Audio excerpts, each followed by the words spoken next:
The moment my daughter-in-law shoved me out of my own kitchen and hissed, "You're just in the way, Anita," I thought the humiliation couldn't get any worse. I was wrong. Before I could steady myself against the dining room wall, flashing blue lights filled the front windows. Every conversation stopped as two police officers stepped inside. Lauren folded her arms with a smug smile, certain they had come because of me. Then the senior officer scanned the room and asked, "Is Anita Hamilton here? We've been looking for you." The look that crossed Lauren's face a few seconds later was something I'll never forget. If you've ever felt pushed aside by someone you welcomed into your own family, I'd love for you to stay with me until the very end of my story. Please like this video if you believe respect should never have an expiration date.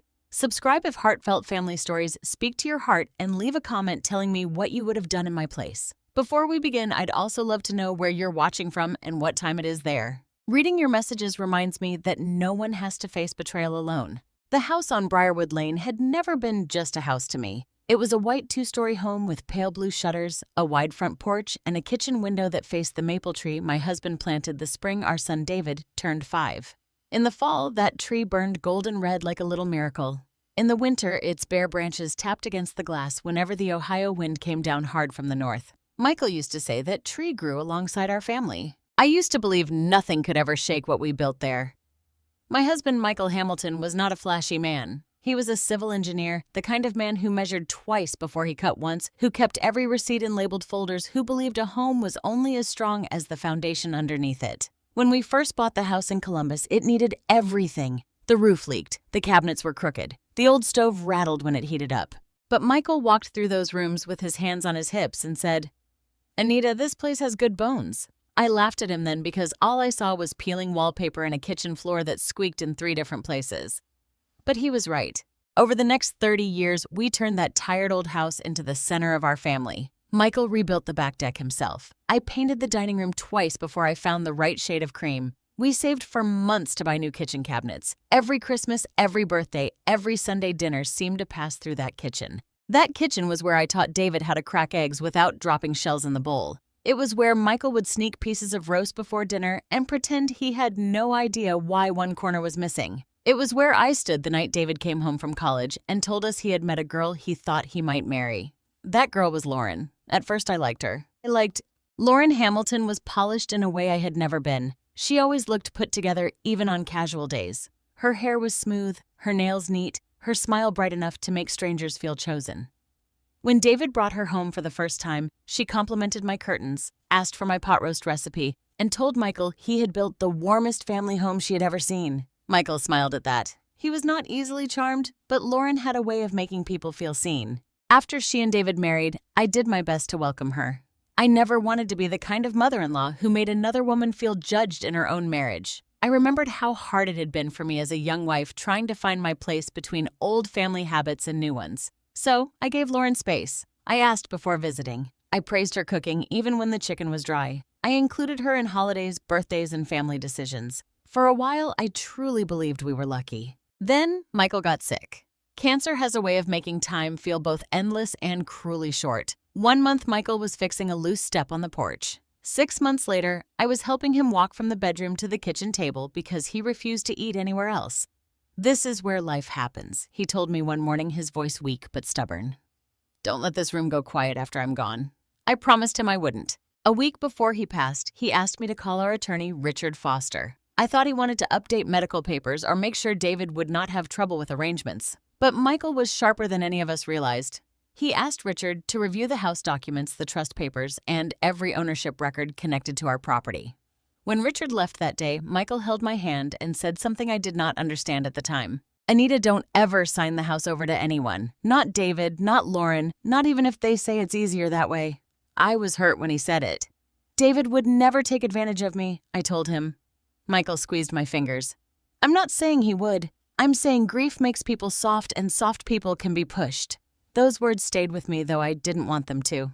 After Michael died, the house became too quiet in a way I cannot fully explain. The kitchen clock sounded louder. The refrigerator hummed like a lonely machine. I still cooked, but I made too much food out of habit, then wrapped leftovers I didn't want to eat. Some nights I sat at the kitchen table with 2 plates set out before remembering there was no one across from me anymore. David visited when he could, but he had a demanding job managing shipments for a logistics company. Lauren worked part-time for a private medical billing office and always seemed busy. They had 2 children by then, Emma sweet and thoughtful at 10, and Noah wild-hearted and funny at 8. Those children brought light back into my life. So when David called one evening sounding embarrassed, I knew something was wrong. "Mom," he said, "can I talk to you about something?" A mother knows that tone. It does not matter how old your child is. 42 years old or 4 years old, when your son is ashamed and afraid, your heart hears it before your ears do. He told me their rent had gone up. Lauren's hours had been cut. His company had delayed bonuses. They were falling behind, not drowning yet, but close enough to feel the water. "We just need a few months," he said.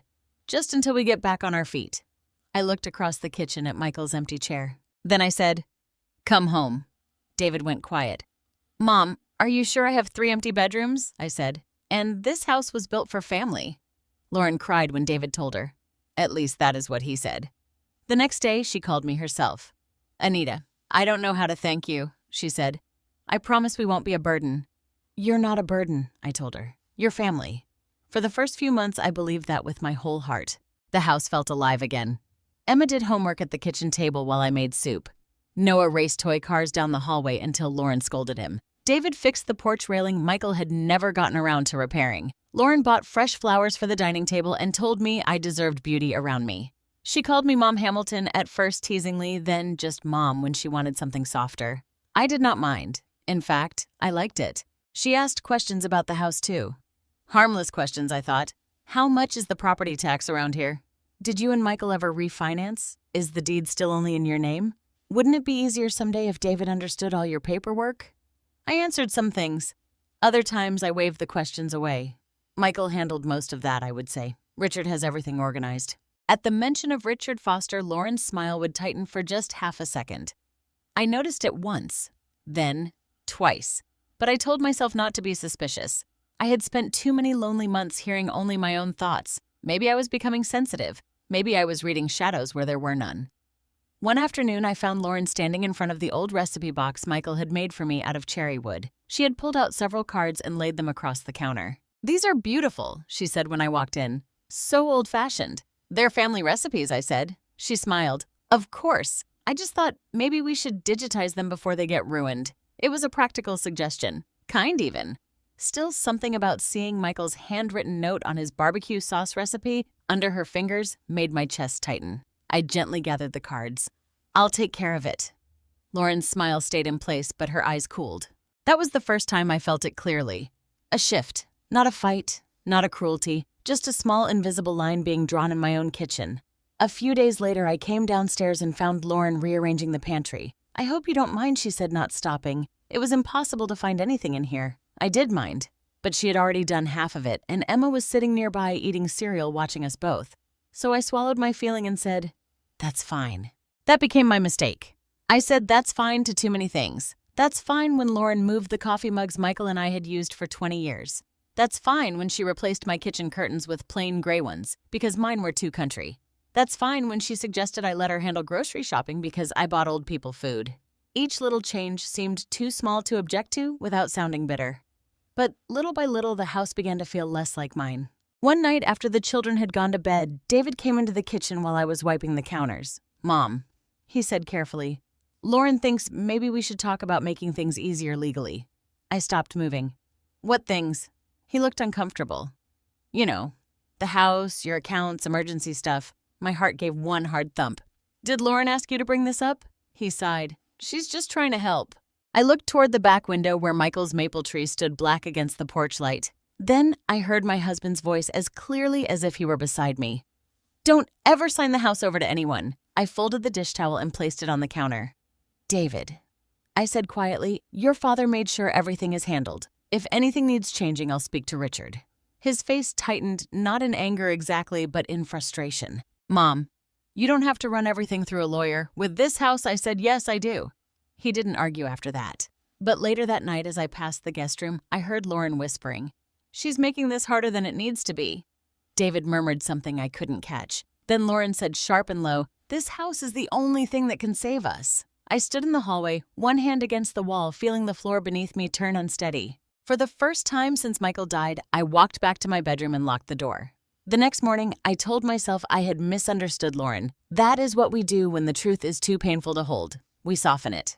We explain it away. We make excuses for people because admitting they meant harm would mean admitting we were not safe inside our own home. I woke before sunrise the way I always had when Michael was alive. For more than 40 years, my body had known the rhythm of coffee prayer and quiet kitchen light before the rest of the world started asking anything of me. I put on my robe, tied the belt around my waist, and walked down the stairs with one hand on the banister. The house was silent. For a moment it felt like mine again. Then I stepped into the kitchen and stopped. The curtains were gone, not just opened. Gone. The yellow floral curtains Michael had bought me at a little roadside antique shop in Lancaster had been taken down. In their place hung stiff gray panels that blocked half the morning light. My rooster clock, the silly one Michael always claimed he hated, but secretly wound when it slowed down, had been removed from the wall. The ceramic fruit bowl my sister gave me after my first surgery was no longer on the counter. The kitchen looked clean, modern, empty. It looked like a staged photo in a real estate brochure. I stood there barefoot on the cold floor and felt something small inside me fold in on itself. Lauren came in a few minutes later wearing black leggings, a cream sweater, and that bright, practiced smile of hers. "Oh, good, you're up," she said, as if nothing had happened. "What do you think I looked at the window? Where are my curtains?" She opened the refrigerator and took out a bottle of sparkling water. I washed them and realized they were just too faded to put back up. "They weren't faded," I said. Lauren paused just long enough to make me feel unreasonable. "Anita, they were very dated." The way she said dated made it sound like she was really talking about me. I swallowed. "And the clock in the pantry for now. It didn't really match. That clock was Michael's favorite." Her face softened, but not with guilt. More like pity. "I know you're attached to things because of Michael," she said. "But sometimes holding on to everything keeps you stuck." I gripped the back of a chair. There it was again. That quiet suggestion that grief had made me weak. That my memories were clutter. That my love for my husband was some unhealthy habit Lauren needed to correct. Before I could answer, David came in buttoning his work shirt. "Looks nice," he said, barely glancing around. I turned to him. "David, did you know she was changing the kitchen?" He froze. Lauren looked at him quickly, not angrily, warningly. David cleared his throat. "Mom, it's just curtains. Just curtains." I wanted to tell him they were not just curtains. They were Saturday mornings with Michael coffee at that window, snow falling outside while we planned Christmas dinner. They were the color I had chosen after my mother died because I wanted the room to feel happy again. They were proof that I had lived a life in that house before Lauren decided it needed to be improved. But the children came running in then. Emma was looking for her backpack. Noah was asking if there were waffles. The moment passed, and I let it pass because I did not want my grandchildren to start their day inside adult tension. That became another mistake. Lauren learned that I would stay quiet when the children were nearby, and she used it. Over the next few weeks, she changed things faster. Not all at once. That would have made her look cruel. Lauren was too careful for that. She moved through my home like water under a door slow enough that by the time I noticed the damage, the floor was already soaked. She replaced my dish towels with white ones that no one was allowed to stain. She put my cast iron skillet in the basement because it was too heavy and greasy. She boxed up Michael's cookbooks and wrote "donate" on the side in thick black marker. When I found that box near the back door, I pulled it back inside. Lauren watched me from the hallway. "I thought those were just collecting dust," she said. "They belong here." "They belong to Michael," she replied. "Michael is gone." The words hit me so hard that for a second I could not breathe. David was in the living room helping Noah with a school project. I could hear scissors cutting construction paper. Emma was humming at the table. Life was happening all around me, ordinary and innocent, while Lauren stood 3 feet away and casually opened a wound she had no right to touch. I lowered my voice. "Do not speak about my husband like that." Her eyes changed. The softness vanished. "I'm only saying what everyone else is too afraid to say," she whispered. "This house cannot stay frozen in time just because you don't want to move forward." "I am moving forward," I said. "But this is still my home." Lauren smiled. Not kindly. "Of course," she said. "For now." I stared at her. She walked away before I could ask what she meant. That night I lay awake listening to the sounds of my house. David's footsteps upstairs, water running in the bathroom, Lauren opening and closing drawers below. Every sound that once comforted me now made me alert. A few days later I went to the grocery store. When I came home I found Lauren in the kitchen with 2 women I did not know. They were both around her age, polished and cheerful, sitting at my kitchen table drinking coffee from mugs I had never seen before. Lauren looked startled when I walked in, but only for a moment. "Oh, Anita," she said brightly. "You're back early." "Early? From my own grocery trip? In my own house?" One of the women smiled at me. Your home is beautiful. Thank you, I said. Lauren laughed lightly. We're slowly bringing it into this century. The women laughed with her. I set the grocery bags on the counter. My hands were steady, but my face burned. I didn't know we were having company, I said. Lauren stood and began unloading the bags without asking. It was last minute. Just some friends from my mom's group. One of the women looked around and said, Lauren told us you're thinking about downsizing soon. The can of soup in my hand slipped and hit the counter. I turned slowly. Did she? Lauren's smile tightened. She misunderstood, Lauren said quickly, but the other woman kept talking, unaware of the blade she had just placed in the room. Well, it makes sense. Big houses are so much work at your age. My aunt moved into a senior community last year and loves it. At my age, I looked at Lauren. She would not meet my eyes. I have no plans to move, I said. The room went quiet. Lauren gave a little laugh. Anita likes to say that, but we all know these transitions take time. These transitions. I felt like I was standing outside myself watching another woman being erased in polite language. Not thrown out, not forced, just transitioned, downsized, helped, managed. Later, after her friends left, I confronted her. Why are you telling people I'm moving? Lauren put plates into the dishwasher with clipped, angry movements. I didn't say you were moving. I said it might be healthier for you eventually. That is not your decision. She shut the dishwasher harder than necessary. Someone has to think realistically. I am realistic.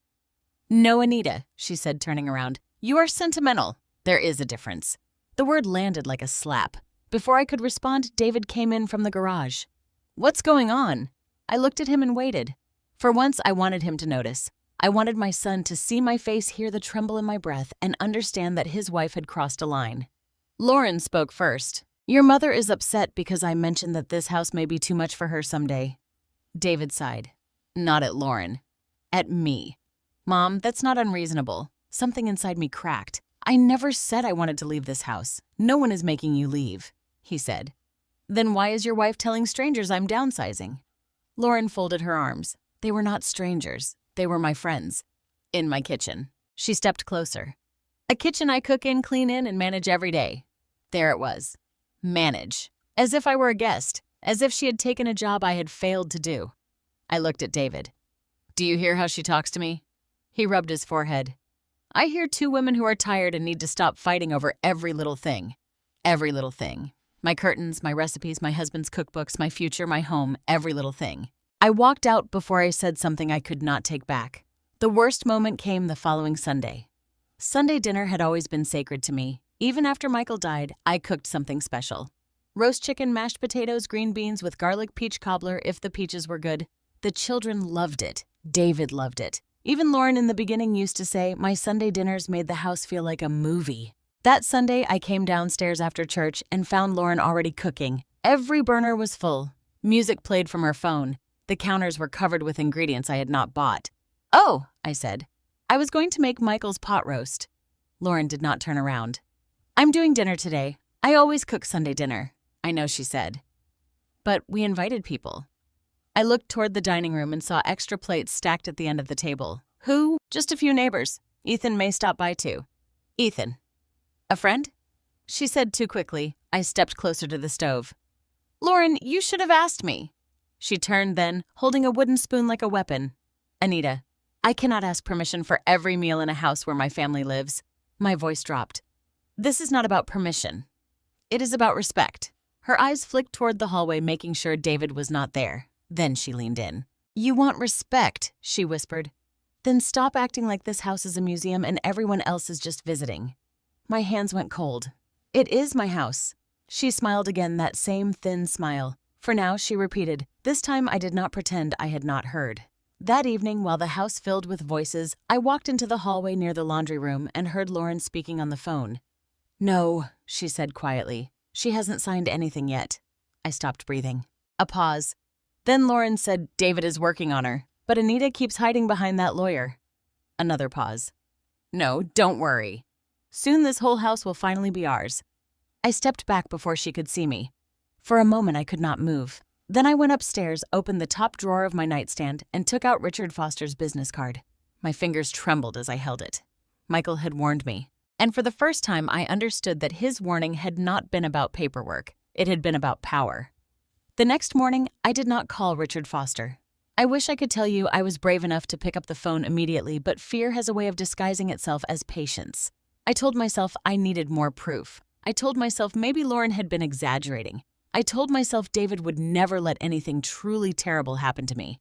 But deep down, I knew the truth. I was not waiting because I trusted them. I was waiting because I was afraid of what I might lose if my suspicions were right. That whole week, the house felt different. Lauren moved around with unusual energy, opening cabinets, checking drawers, wiping counters that were already clean. She seemed cheerful, almost excited. David was quieter than usual. Whenever I entered a room, their conversation stopped too quickly. On Wednesday afternoon, Lauren announced she was planning a family dinner for Saturday. A real dinner, she said, standing in the kitchen with her phone in one hand and a notepad in the other. Not just us. I think everyone needs something positive. I was peeling apples for a pie, and the knife slowed in my hand. Everyone! She smiled without looking up.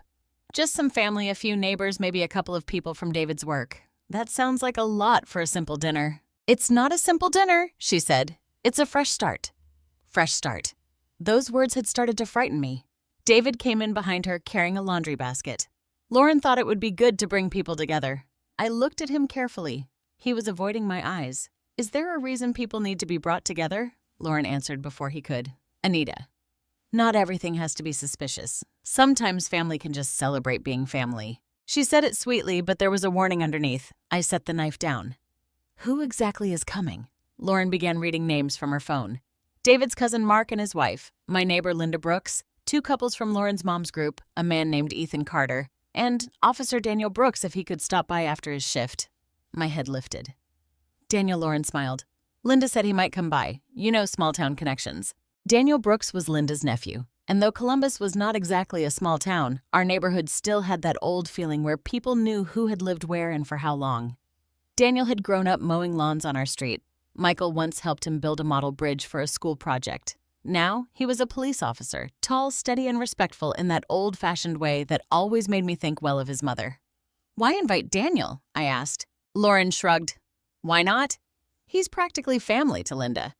Something about that answer bothered me. Lauren did not do anything without a reason.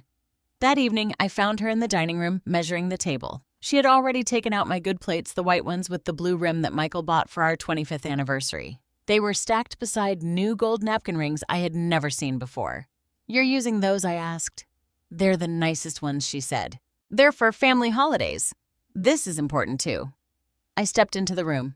Important how Lauren looked at me, then smiled. You'll see. Those 3 words chilled me more than an insult would have.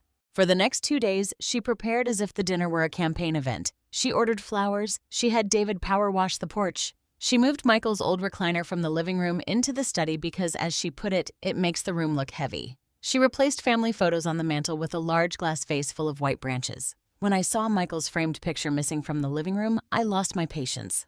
Where is my husband's photograph? Lauren was standing on a chair adjusting the branches. I moved it to your bedroom. My bedroom. I thought you'd like it somewhere private. I walked to the vase and picked up the photograph from the side table where she had temporarily set it down. Michael was smiling in that picture, one arm around me, his hair silver at the temples, his eyes full of the quiet kindness that had kept me steady for most of my adult life. This belongs in the living room, I said. Lauren stepped down from the chair.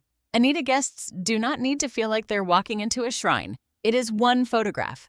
It's the whole house, she replied, and her voice sharpened. Every corner says Michael. Every drawer says Michael. Every meal says Michael. At some point, the rest of us are allowed to exist, too. I stared at her. You live here because I opened my door to you. And we are grateful, she said. But she did not sound grateful. She sounded impatient. David entered the room, saw us facing each other, and immediately looked tired. Please, he said. Not again. I held up Michael's photograph. Your wife removed your father from the living room.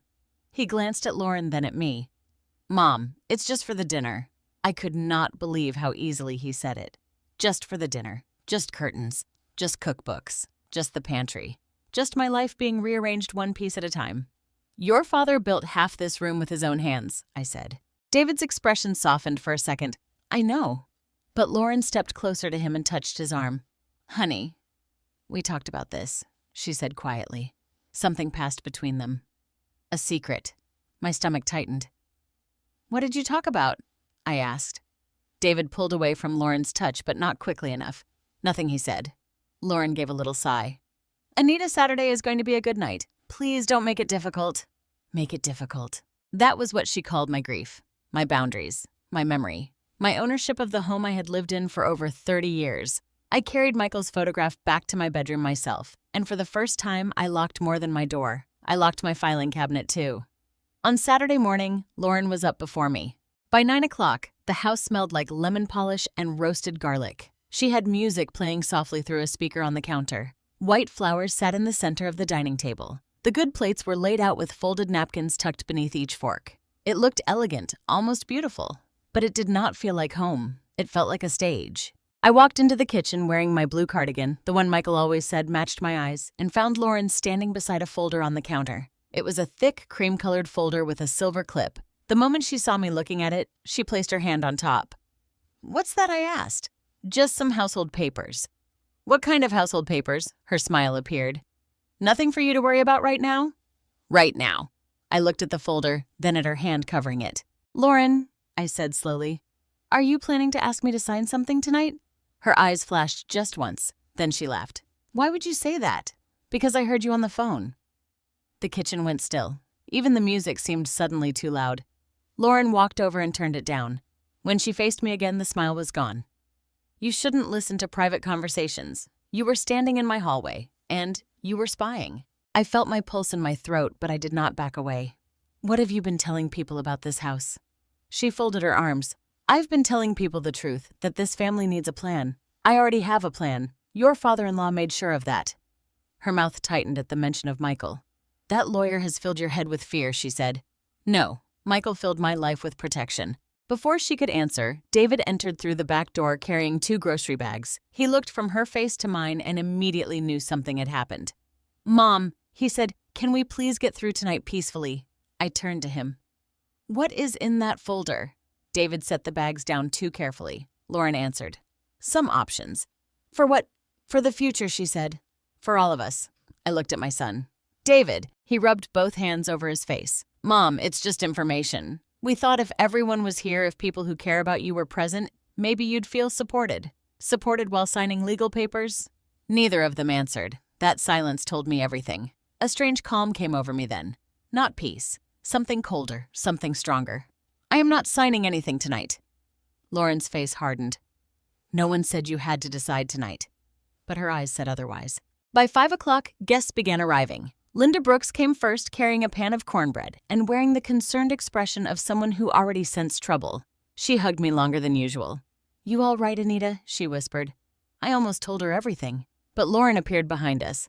"Linda, thank you so much for coming," she said brightly. "Put that in the kitchen. We're doing things a little differently tonight." Linda's eyes flicked to me. I gave the smallest shake of my head.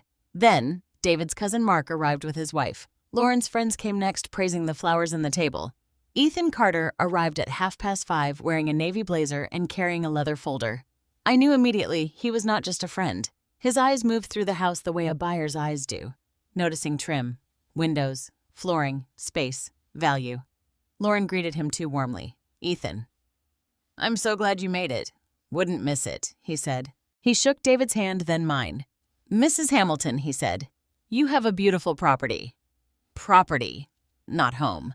Property. My skin prickled. During dinner, Lauren performed beautifully. She laughed at the right moments. She praised David. She called me our sweet Anita twice as if I were too fragile to speak for myself. Every time I tried to help in the kitchen, she gently blocked me. "Sit, Anita. You've done enough. You should rest. Let me handle it." Each phrase sounded caring to everyone else. To me, it sounded like removal. Then, just as dessert plates were being cleared, I passed the hallway and heard Lauren speaking softly to Ethan near the study. "She'll sign once she sees everyone agrees," Lauren whispered. Ethan replied, "As long as it's voluntary." "It will look voluntary," Lauren said. I stepped backward, my hand flying to my chest. At that exact moment, Lauren turned and saw me. For 1 second, fear crossed her face. Then she smiled. "There you are, Anita," she said loudly. "We were just about to talk about the next chapter." The room quieted behind us. And I knew then that the dinner had never been about family. It had been about witnesses. I had always believed there were certain lines family would never cross. A raised voice, maybe.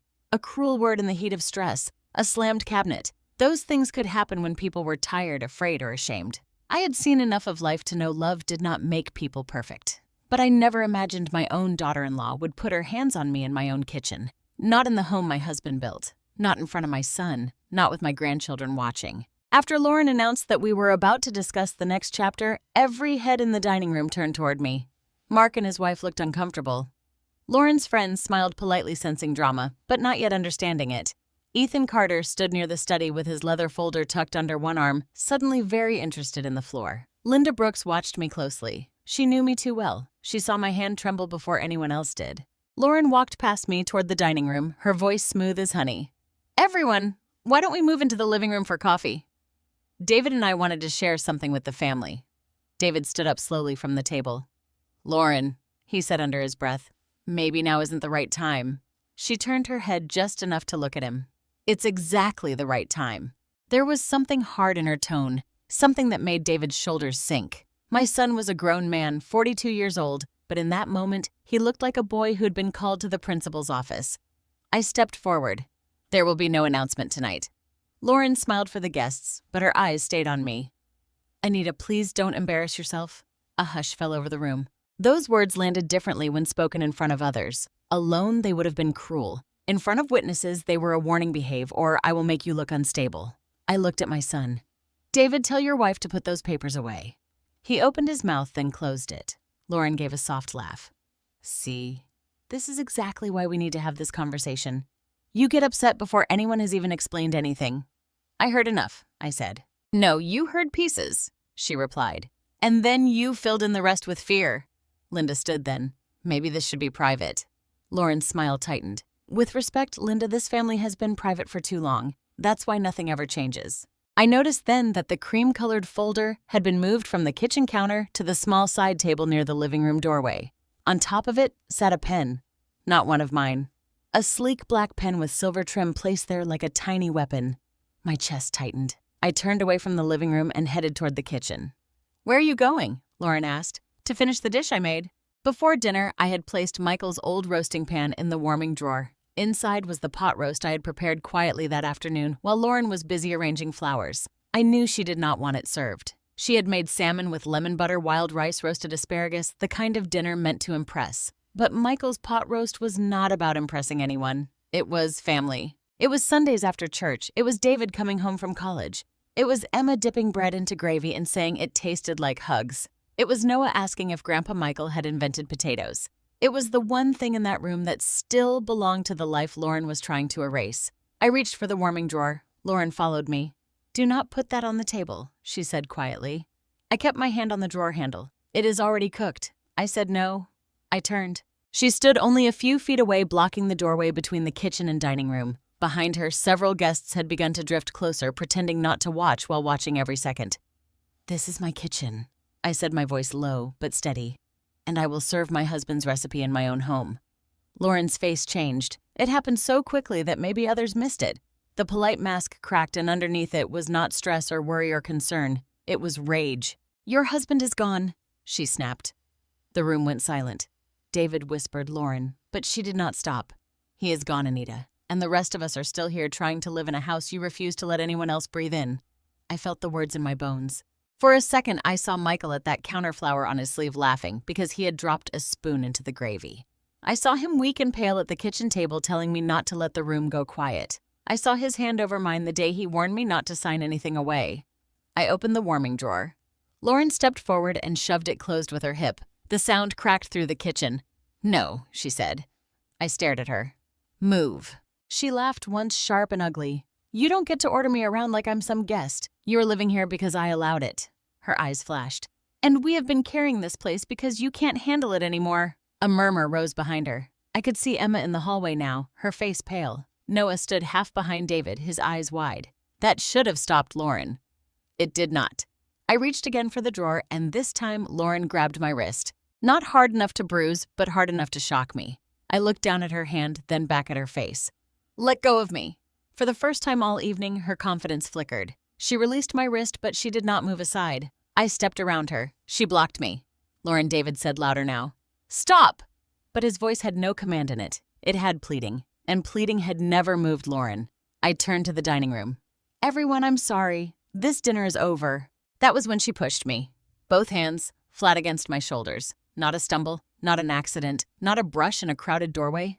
A push. My back hit the edge of the counter first and pain shot down my side. I reached out, trying to catch myself, but my hand knocked a glass from the counter.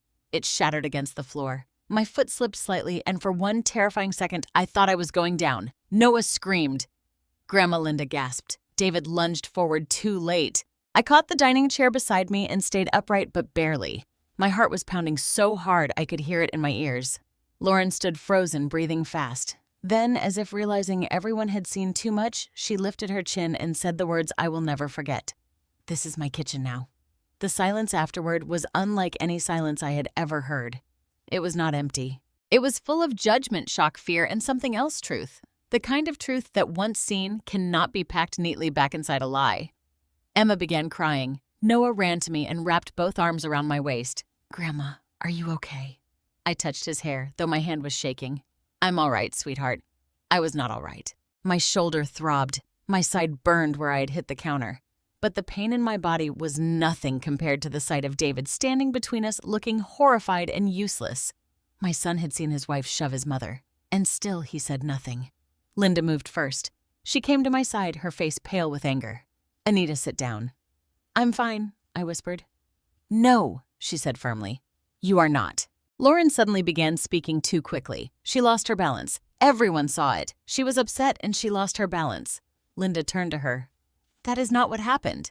Lauren's eyes darted to the guests. She was reaching around me. I tried to stop her from hurting herself. "Hurt herself?" I repeated. Her face shifted into concern so quickly it made my stomach turn. "Anita, you've been under so much stress," she said loudly for the room to hear. "You've been confused all week. This is exactly what David and I have been worried about." There it was, the trap opening beneath me. Not only had she pushed me, she was already rewriting it, already turning my pain into proof that I was unstable. David finally spoke. "Lauren, don't." She turned on him. "Don't what?" "Tell the truth. Your mother needs help. My mother needs an apology," he said, but his voice cracked. It was too little. Too late. But it was the first time he had said anything close to defending me. Lauren's face hardened again. I looked toward the hallway and saw Linda holding her phone low against her side. Her thumb moved across the screen. She was not calling anyone. She had been recording. Our eyes met for one brief second. She gave me the smallest nod. Something steadied inside me. Lauren did not know. She was still performing, still trying to reclaim the room. "Anita," she said, forcing softness into her voice, "why don't you sit down before you make this worse?" Before I could answer, headlights swept across the front windows. Once, then again. Blue lights flashed against the walls, washing over the white flowers, the anniversary plates, the folder on the side table, and Lauren's suddenly bloodless face. Everyone turned toward the front door. A car door opened outside, then another. No one moved. The doorbell rang. Sharp, clear, final. Lauren looked at me, and for the first time that night, I saw fear. Not because she regretted hurting me, because someone had arrived before she could finish her lie. For a few seconds, no one moved toward the door. The bell rang again. This time, the sound seemed to cut straight through the room. It bounced off the dining room walls, passed over the untouched coffee cups, and landed somewhere deep in my chest. Lauren was the first to recover. She smoothed both hands over the front of her dress, lifted her chin, and started toward the foyer with the confident stride of a woman who still believes she controlled the story. "I'll handle it," she said. Linda's hand tightened around my elbow. "No. Stay right here, Anita." I was grateful for her grip because my legs felt unreliable. Noah was still pressed against my side, and Emma stood near David, crying silently into her sleeve. My son looked as if someone had emptied all the strength out of him. He stared at the front door with wide, frightened eyes, but he did not step in front of Lauren. He never did when it mattered. Lauren opened the door. Officer Daniel Brooks stood on the porch in uniform, his face serious beneath the porch light. Behind him stood a woman I did not recognize, wearing a dark blazer, a badge clipped at her waist, and the kind of expression that made small talk impossible. 2 more officers waited near the walkway. The blue lights from their cars flashed across the maple tree, across Michael's porch railing, across the faces of my neighbors and relatives gathered behind me. The house that had held birthday candles and Christmas mornings now looked like a scene from someone else's nightmare. Lauren's voice rose with false surprise. "Officer Brooks, Daniel, what's going on?" Daniel glanced past her into the house. His eyes found Linda first, then David, then me. His expression changed when he saw me holding my side. "Mrs. Hamilton," he said. Lauren turned sharply. Everyone heard it. Not Lauren, not David, not who called about a disturbance, Mrs. Hamilton. Me. The woman beside Daniel stepped forward. We need to speak with Anita Hamilton. Lauren's lips parted, but she recovered quickly. Of course. She's right there. I'm sorry you had to come all this way. She's been very agitated tonight. Linda made a disgusted sound under her breath. I felt Noah stiffen against me. Daniel stepped inside without responding to Lauren's statement. He removed his hat the way he always had when entering my home, even as a boy, and looked directly at me. Mrs. Hamilton, are you injured? The question took me by surprise. Lauren answered before I could. She lost her balance. We were all worried about her. Daniel did not look at her. Mrs. Hamilton, my throat felt tight, but I forced myself to speak. My side hurts. I hit the counter. The woman in the blazer looked toward Lauren, then back at me. Did someone push you? The room went so still, I could hear the low hum of the refrigerator. Lauren let out a shocked laugh. Push her? Absolutely not. She was upset. She tried to force her way into the kitchen while everyone was standing around, and she slipped. Linda stepped forward. That is a lie. Lauren spun toward her. Linda, please don't make this worse. No, Linda said, her voice shaking with anger. I watched you put both hands on her. Daniel lifted one hand calmly. Everyone, please, one person at a time. The woman beside him introduced herself. Mrs. Hamilton, I'm Detective Sarah Collins with the Financial Crimes Division. Financial crimes. Those two words rolled through the room like thunder. Lauren's face changed. Not much, not enough for everyone to notice. But I saw it. The tiniest drain of color from her cheeks, the smallest tightening around her mouth. David saw it too. What financial crimes, he asked. Detective Collins glanced around the room. We'd prefer to speak privately, but given the number of people present and the possibility of immediate risk to Mrs. Hamilton, we need to confirm a few things right now. Lauren stepped forward. Immediate risk. That's dramatic. Anita is surrounded by family. Sarah's eyes moved to me again. That's what we're here to determine. A coldness passed through me. For the first time that night, Lauren had no easy answer. Daniel turned slightly toward the guests. If you are not part of the household, we're going to ask you to remain in the dining room for now. Mark and his wife looked terrified. Lauren's friends whispered to each other. Ethan Carter stood pale and silent near the hallway, his leather folder still tucked under his arm. Detective Collins noticed him. Sir, she said your name? Ethan swallowed. Ethan Carter. And your reason for being here tonight? Lauren answered quickly. He's a friend. Ethan looked at her, then at the detective. I'm a real estate agent. The silence that followed was heavier than the first. David turned slowly toward Lauren. Real estate. Lauren's smile trembled. Ethan. That's not necessary right now. Detective Collins did not miss the exchange. Mr. Carter, please stay where you are. We may need to speak with you. Lauren folded her arms. This is ridiculous. If this is about some misunderstanding with paperwork, we can explain. Paperwork. I felt Linda's hand press against my back. Daniel looked at Lauren, then really looked at her. Mrs. Hamilton, step away from the doorway. Lauren stiffened. I am Mrs. Hamilton, too. He paused. Lauren, step away. The use of her first name struck the room like a correction. For years, I had been Anita Hamilton in that neighborhood. Michael's wife, David's mother, the woman who brought soup when someone had surgery and pies when someone had a baby. Lauren had married into the name, but that night, the difference between carrying a name and honoring it became painfully clear. She moved aside, but not far. Detective Collins came closer to me. Mrs. Hamilton, we received a report earlier this week regarding a possible forged transfer document connected to this address. My knees nearly gave out. David made a sound behind me. Forged. Sarah continued gently. A preliminary filing was flagged by the county recorder's office because of inconsistencies in the signature and a notary number that did not match the document history. When our office reviewed it, your name appeared as the current property owner. I could hardly breathe. Lauren said, that has nothing to do with tonight. Detective Collins looked at her. We haven't said what tonight has to do with. Lauren's mouth closed. I looked at David. His face was gray. Mom, he whispered, do you know anything about this? I wanted to laugh, not because anything was funny, but because the question was so absurd it hurt. David, I said, I have refused to sign anything. His eyes flicked to the cream-colored folder on the side table. So did mine. So did Detective Collins's. Lauren saw it and stepped toward the folder. Daniel moved first. Don't touch that. Lauren froze. It's just private family paperwork, she said. Then it can stay where it is, Daniel replied. Ethan shifted near the hallway. His face had gone from pale to almost sick. Detective Collins turned to him. Mr. Carter, Did you prepare documents for tonight? Ethan opened his mouth, but Lauren cut in. He didn't prepare anything for Anita to sign. We were only discussing future options, Lauren, Ethan said quietly. Her head snapped toward him. He looked like a man realizing too late that he had walked into something much uglier than he was told. I was told Mrs. Hamilton was aware of the sale discussion, he said. Sale discussion. The words seemed to detach from the air and float above us. I could not move. David's voice came out low. Sale? Lauren turned toward him, her expression pleading now. David, not like that. We talked about options. No, he said slowly. You said downsizing. You said senior living. You said Mom needed support. She does, Lauren insisted. I stared at my son. You discussed selling my house. He looked stricken. Mom, I didn't know there were documents. I swear to you. Part of me wanted to believe him. Another part remembered every silence, every sigh. Every time he told me Lauren was just trying to help. Detective Collins softened her voice. Mrs. Hamilton, have you authorized anyone to transfer sell list or otherwise change ownership of this property? No. Have you signed any document giving your son or daughter-in-law authority to act on your behalf? No. Have you recently provided copies of your driver's license, social security card deed, trust documents, or bank records to anyone in this house? My mouth went dry.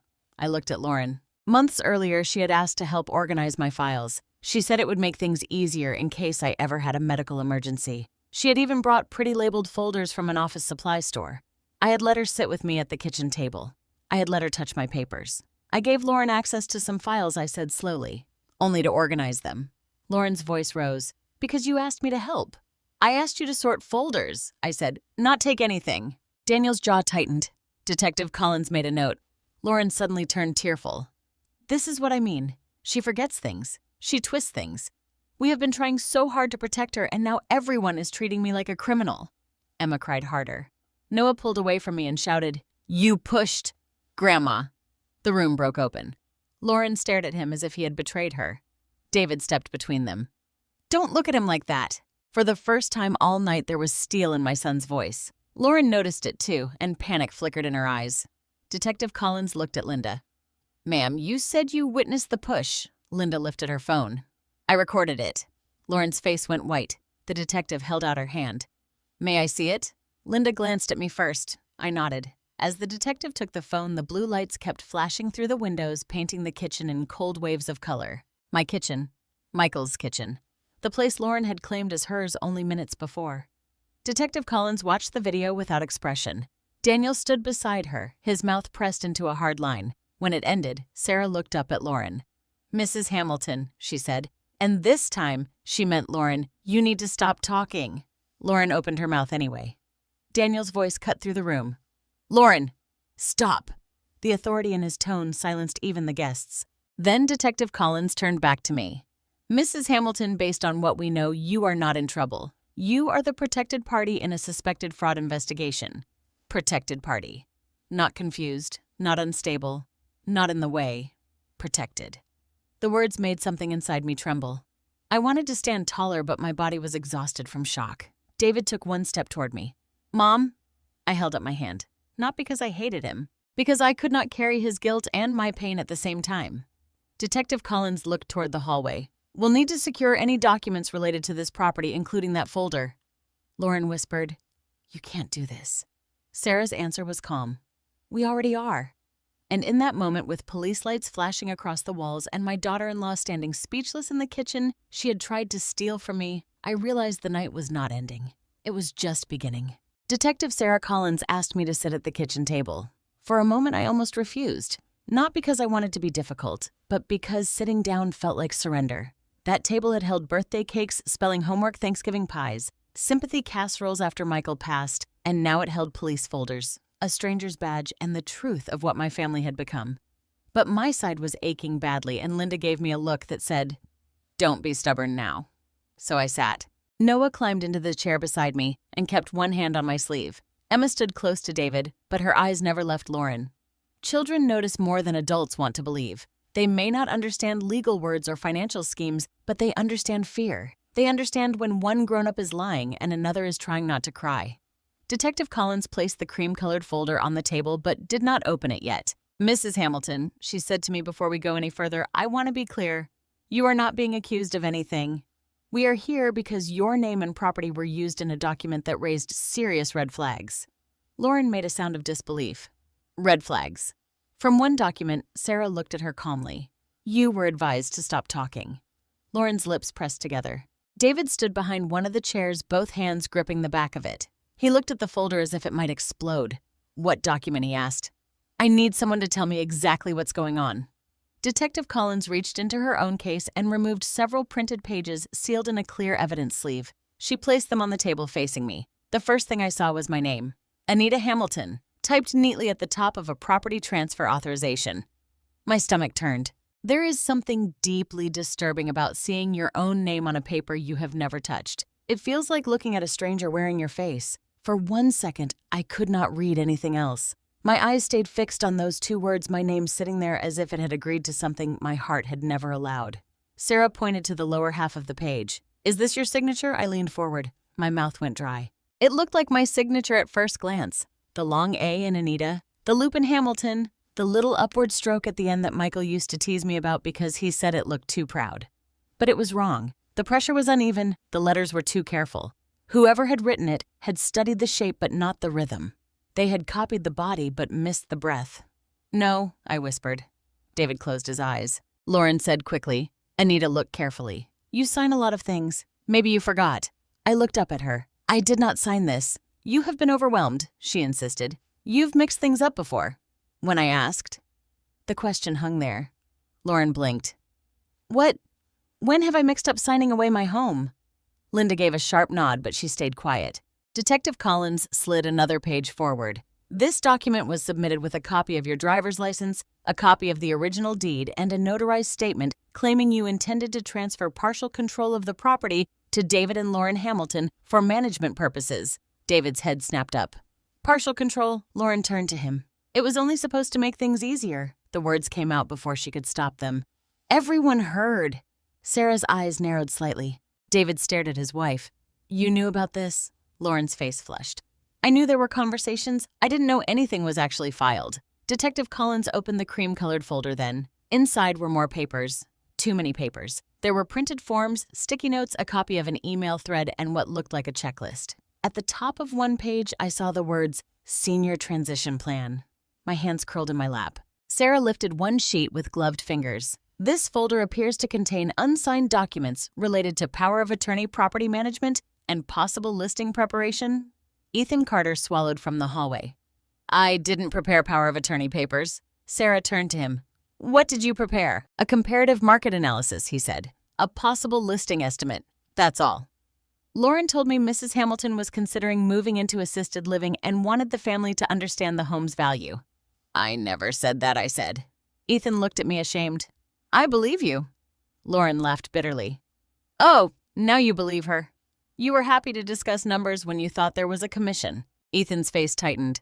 I was happy to discuss a listing with the legal owner's consent.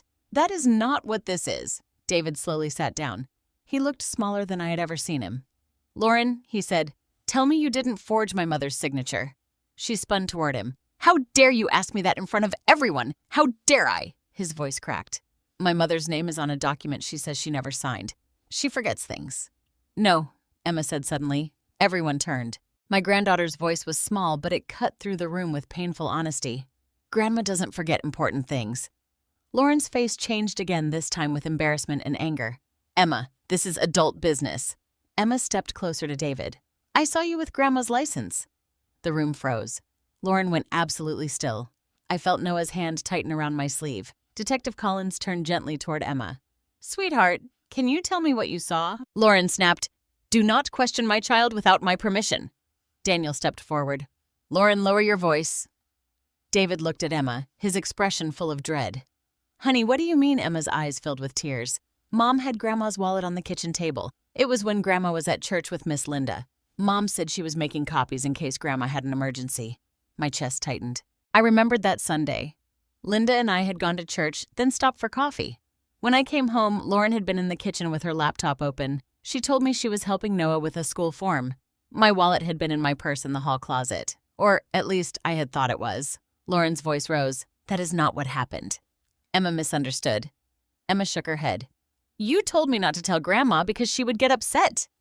David stood so fast the chair scraped the floor. Lauren! The single word sounded broken. Lauren lifted both hands. I was preparing emergency records. That's all. Anita is older. Responsible families do this. Responsible families ask, I said. Her eyes flashed toward me. You would have said no. Yes, I replied. I would have. Sarah made another note. Then she placed a second document in front of me. Mrs. Hamilton, do you recognize this notary seal? I looked at it and shook my head. No. The notary number belongs to a retired notary in Dayton. She has confirmed she did not notarize this document. A murmur moved through the guests in the dining room. Lauren's friends no longer looked entertained. They looked frightened. Detective Collins continued. The filing was submitted electronically, but the account used to upload it was traced to an IP address associated with this residence. David whispered, Our house. Sarah nodded. That is part of what brought us here. Lauren gripped the edge of the counter. Anyone could have used the Wi-Fi. Daniel looked toward the folder. Did anyone else here have access to Mrs. Hamilton's personal documents? No one answered. I thought of the filing cabinet upstairs, the one I had locked only recently, the one Lauren had helped me organize before I understood what help could become in the wrong hands. Lauren had access, I said. Lauren's face twisted. Because you trusted me. The cruelty of that sentence took my breath away. Yes, I said quietly. I did. For the first time, she looked away. David walked to the wall near the pantry and leaned against it as though his legs could not hold him anymore. How long has this been going on? Detective Collins looked at her notes. The first inquiry about the property appears to have been made 6 weeks ago. The forged authorization was submitted 11 days ago. The flagged filing reached our office 3 days ago. 11 days ago. I thought back. 11 days ago, Lauren had made me tea and asked whether I ever got lonely at night. She had touched my shoulder and said, You shouldn't have to worry about anything anymore, Anita. Let us carry some things. I had mistaken manipulation for kindness. Sarah turned another page. There is also indication that someone attempted to request certified copies of older estate documents, including records connected to Michael Hamilton. At the sound of my husband's name, my heart clenched. Michael, I said. David looked up. Lauren's eyes moved toward the stairs. It was small, barely a glance, but I saw it. So did Detective Collins. Mrs. Hamilton, Sarah said, do you keep your husband's death certificate? Will trust documents or property records in the house? Yes, I said. In my upstairs safe. Lauren's hand moved to her necklace, twisting it nervously. Sarah noticed that too. Would you be willing to check whether those documents are still there? I suddenly felt cold, the kind of cold that starts in the spine. My safe is locked, I said, though my voice did not sound certain. Who has the combination? Only me. Then I paused. Because that was not completely true. Years ago, after Michael got sick, I had written the combination on a card and sealed it in an envelope for emergencies. I kept it inside an old Bible in my bedroom drawer. Lauren had helped me clean that room 2 months ago. My eyes lifted to hers. She knew. I could see it. David saw the look between us and whispered, Mom. I pushed my chair back slowly. I need to check the safe. Lauren stepped forward. This is humiliating. Are we all going to march upstairs now and dig through Anita's private things because of some clerical mistake? Detective Collins answered before anyone else could. Yes, she said. We are. Linda helped me stand. Noah tried to come with me, but I touched his cheek. Stay here with your sister? He looked scared. Grandma, I'm all right. But as I walked toward the stairs with Detective Collins, Daniel, David, and Lauren behind me, I felt something heavier than fear. I felt the beginning of grief. Not for Michael. I had already grieved him. This was grief for the living, for the son who had not protected me soon enough, for the woman I had welcomed like a daughter, for the home that had been invaded not by strangers breaking glass, but by families smiling at my table while quietly stealing the ground beneath my feet. At the top of the stairs, I stopped outside my bedroom door. My hand shook as I reached for the knob, and behind me, I heard Lauren whisper to David, Please don't let them do this. For once, my son did not answer her. My bedroom had always been the quietest room in the house. Michael used to joke that it was the one place where the world knew better than to bother me. He had painted the walls a soft blue after I complained that beige made me feel like I was sleeping inside an oatmeal box.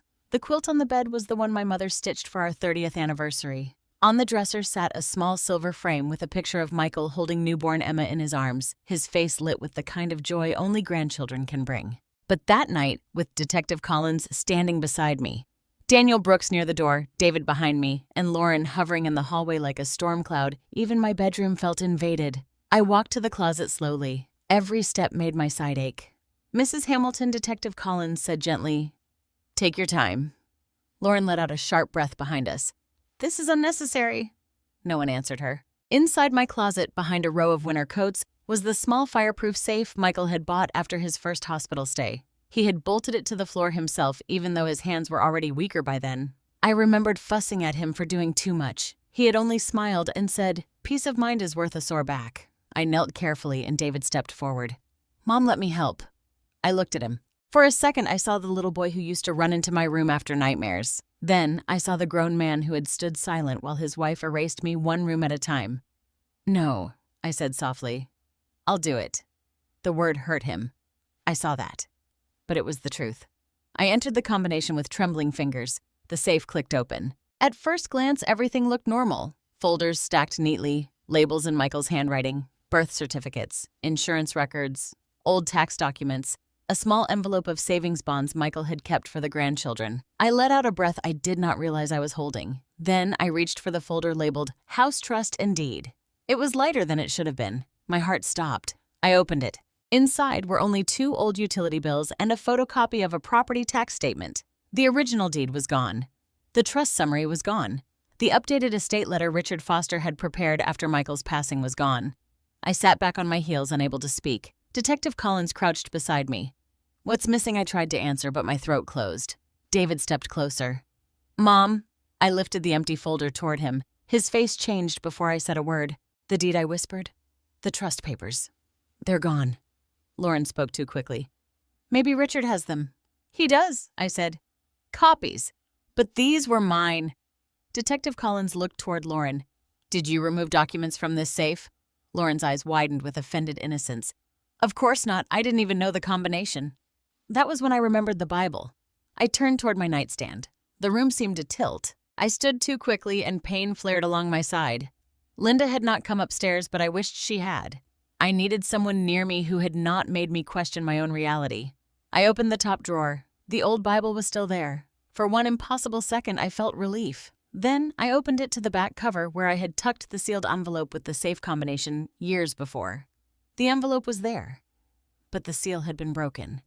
A small sound escaped me. Not a cry, not a word. Something smaller and older than both.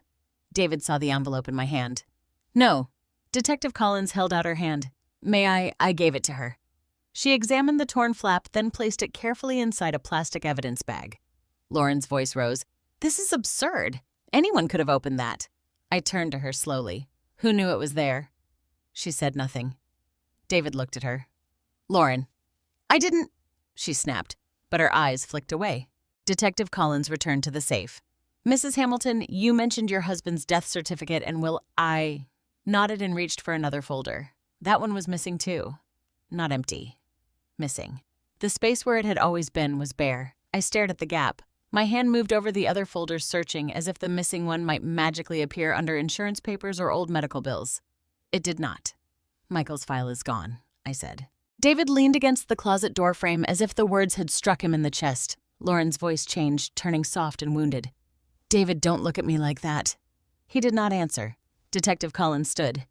"Mrs. Hamilton, I'm going to ask this carefully. Besides Lauren, has anyone else had unsupervised access to this room recently?" "No." Lauren gave a bitter laugh. "So now I'm the only person in the world who could have done it." I looked at her. "You helped me clean this room 2 months ago. Because you asked me to. You held that Bible. I was dusting. You asked why I kept such an old Bible if I didn't read from it every day." Lauren opened her mouth, then closed it. The memory sharpened as I spoke. I could see her sitting on the edge of the bed, turning the Bible in her hands, smiling as she said, "You keep everything, Anita, even secrets from yourself." At the time, I had thought it was a strange joke. Now I understood it had been a discovery. Detective Collins wrote something down. "We need to photograph the safe in the drawer." Daniel stepped aside to radio one of the officers downstairs. David kept staring at Lauren. His face was not angry yet. It was worse than anger. It was disbelief slowly hardening into recognition. "How could you?" he asked. Lauren's face crumpled instantly. "I didn't do this. Then why are the papers missing?" "I don't know." "Why was Mom's signature forged?" "I don't know." "Why did Ethan think the house was being sold?" Her eyes filled with tears, but they did not fall. Lauren was too controlled even in panic. Because I was trying to find options for this family, she said. Because you refused to see how serious things were. Because bills don't stop just because your mother wants to live in the past. There it was again. Not a confession, but close enough to expose the motive. I stepped out of the closet. What bills? Lauren looked at me. David looked at her. The silence that followed told me this was not a question David had expected either. What bills, Lauren? He asked. She shook her head. Not now. Detective Collins noticed. Financial pressure is relevant in a fraud investigation. Lauren wiped under one eye, though no tear had fallen. I am not discussing my private finances in Anita's bedroom. Then you may discuss them later at the station, Sarah said. Lauren's mouth tightened. Downstairs, a small voice called up, Grandma. It was Emma. Daniel looked toward the stairs. I'll check on the children. But before he could leave, Emma appeared at the top of the staircase, clutching the banister. Noah was behind her, eyes wide. David moved immediately. Kids, go back downstairs. Emma shook her head. I know where the folder is. The room froze. Lauren turned so quickly I thought she might lose balance. Emma, stop! Detective Collins held up a hand. Let her speak. Lauren's face flushed. She is a child. She is also a witness, Sarah replied. Emma's chin trembled, but she looked at me, not at her mother. I saw Mom put a folder in the laundry room cabinet, she said. The high one above the dryer. She told me it was old papers Grandma didn't need anymore. My knees weakened. David whispered. Emma, I didn't know it was bad, she cried. I thought Mom was helping clean. Noah stepped forward. I saw it too. The brown folder. Mom said not to touch it. Lauren's mask fell. For the first time, she looked not offended, not tearful, not righteous. Cornered. Daniel moved toward the stairs. Detective Collins followed. David remained still for 1 second, then walked past Lauren without looking at her. She grabbed his arm. David, please. He pulled away. That small motion broke something open in her face. We went downstairs together. The guests had been gathered in the dining room, whispering in anxious clusters. Linda stood when she saw me, her eyes asking whether I was all right. I gave her a small nod, though nothing about me felt all right. The laundry room was just off the kitchen. A narrow space with white cabinets, a humming dryer, and a shelf where I kept detergent light bulbs and old towels for spills. Daniel opened the upper cabinet above the dryer. At first, there were only cleaning supplies. Then, he moved a plastic basket. Behind it sat a brown expandable folder. My breath caught. Detective Collins put on gloves before touching it. She carried it to the kitchen table and opened it carefully. Inside were my missing documents. Michael's death certificate, the original deed, the trust papers, the estate letter from Richard Foster, several bank statements, a photocopy of my driver's license, and a yellow sticky note in Lauren's handwriting. Need clean copy before final signing. David made a sound like a man being punched. Lauren whispered, "That's not mine." But no one believed her. Not anymore. Detective Collins photographed each item. Daniel stood near Lauren, now close enough that she seemed smaller than she had all evening. Then Emma, still crying, said one more thing. Mom used the scanner in Dad's office. David turned toward the small room near the back hallway. My office. Emma nodded. She said Grandma's papers were messy and she had to make them look official. Lauren shouted, "Enough!" The sound cracked through the kitchen. Noah flinched. David stepped between Lauren and the children. "Don't you raise your voice at them," he said. This time, his voice did not crack. Lauren stared at him as if she no longer recognized the man she had trained to stay quiet. Detective Collins closed the folder. "We'll be taking these as evidence." Lauren began to cry, then real tears, or close enough that I could not tell.